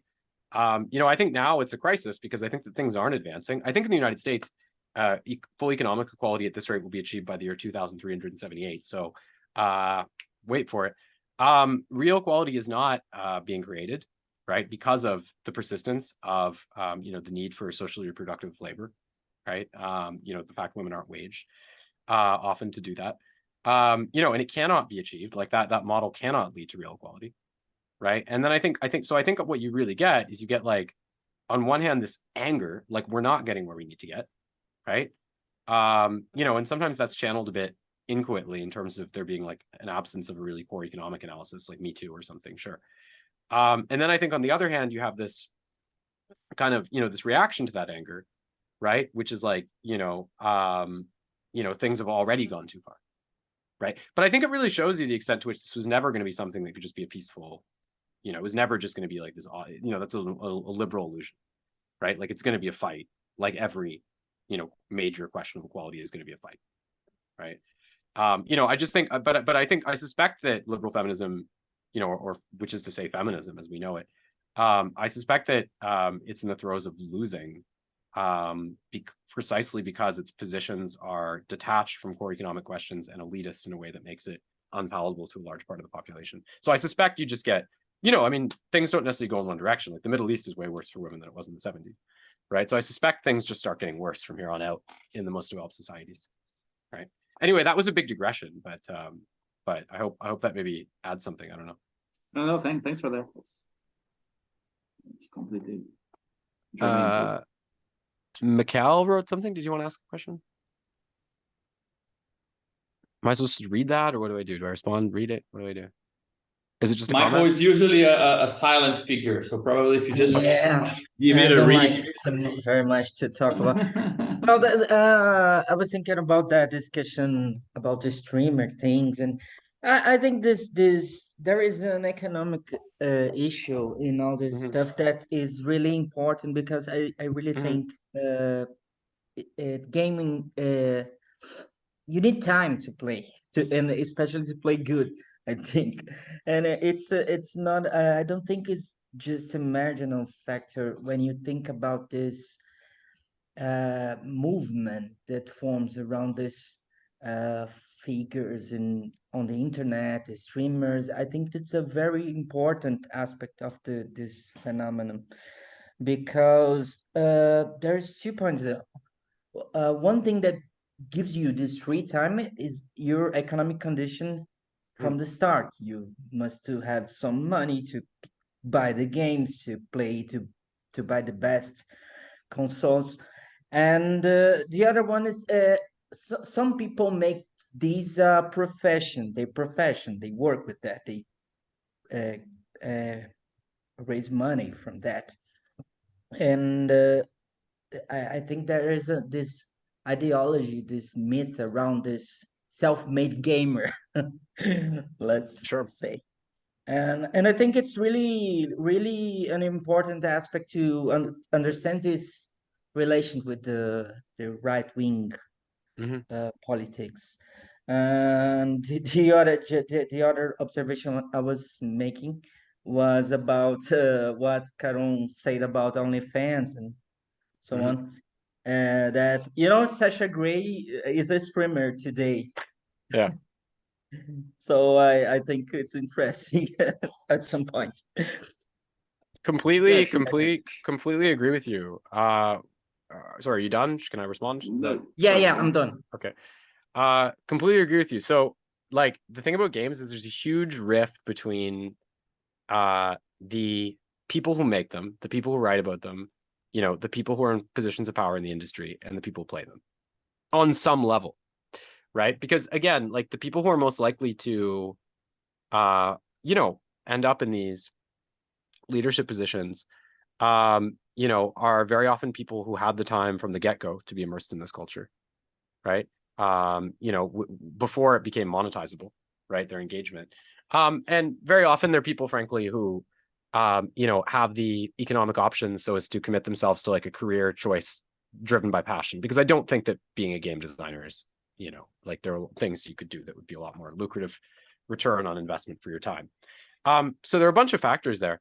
But I do ultimately think that, like, a big part of the problem is like that, the people who represent this discourse on a global level are just like so different than the people who play them. But that's not just a question of, oh, like, these people are just favored because they're white, or like, as you said, like, it's also a question of like, how are people engaging with this, right? And like they're old ladies. Like everybody plays games today, pretty much. Like, like 80% of people fucking play games. Pretty much everyone does. 90% of people play games. Like everyone under 60 plays games anyway, right? And in some way, right? And that could just be like, I just play Candy Crush, like when I'm waiting for something. Because for maybe that's the level of involvement of most people, probably, right? So again, I think the question of what are the economic and social preconditions, and I think it's funny you talk about this stuff. I mean, like you're talking about class and stuff, all very important, but you also have to talk about age qua class, right? Because like so much of this is driven by young people, just because like, we were talking about social reproduction already, but also just like, their labor isn't that useful, or it may be illegal to use. Like, so they just fucking sit around. What are they going to do? Right? I mean, it's easier for parents if they play games, usually, right? So again, I think it's also very age-based, right? Like in that level. So I don't think we can just talk about like class or, but anyway, but if we follow from the presumption that, I think there's like a noise. Someone, okay. If we follow from the presumption that, everyone has a childhood that's leisurely, which I know is not universally true, but is probably mostly true globally. There's fairly leisurely childhoods, even in places like China or Brazil for a lot of people. Not everyone, not maybe for 30% of Brazilians. I don't know, but a lot. Maybe they have fairly leisurely childhoods. And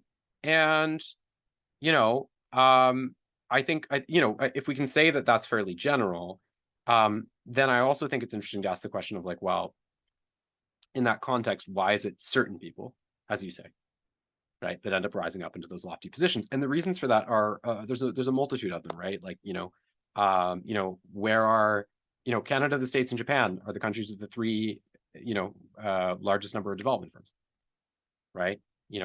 English is a language you can use to work all over the world, right? In these fields. If you speak English, then a lot of the discourse is in English, right? And on and on and on, right? So it's a very, very complex picture, but I'm totally in agreement with you. And I think, it's very interesting because these things like Gamergate, like they were always framed as gamers versus outsiders. But who's a gamer and who's an outsider in a world where 90% of people game? What does that mean?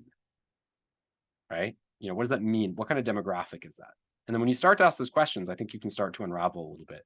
And that's actually something I maybe should have talked about more. But when you start to ask those questions, then I think that you can start to unravel the thread a little bit and start to understand why it could be a more reactionary. And part of the reason I don't talk about some of this stuff is because it ends up being a bit of a speculative discourse in lieu of more established data. And maybe a bit digressive, but I do think it's a really interesting point. Yeah.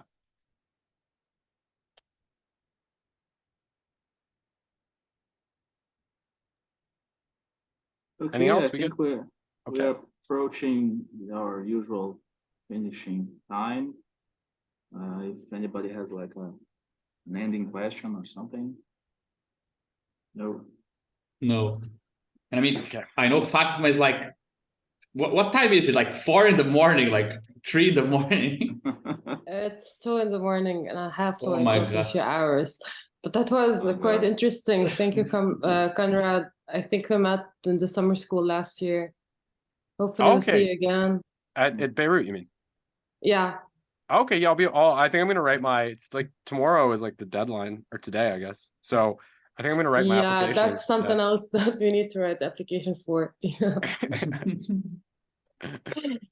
guys. That was great. Thank you all. Thank you. Thanks, Conrad, guys. thank you so much. Great questions. Yeah. Anyway. Okay, well, thank you. Should we stop the recording? Sure. But anyway, yeah, I'm gonna go now. I need to cook. Okay. See you all. Good Conrad, night. thank you so much. See you, Fabio. Okay. See you, Caio. Bye, Dennis. Thanks so Bye. much. Pepe. See you guys. Eduardo. Bye. Yeah.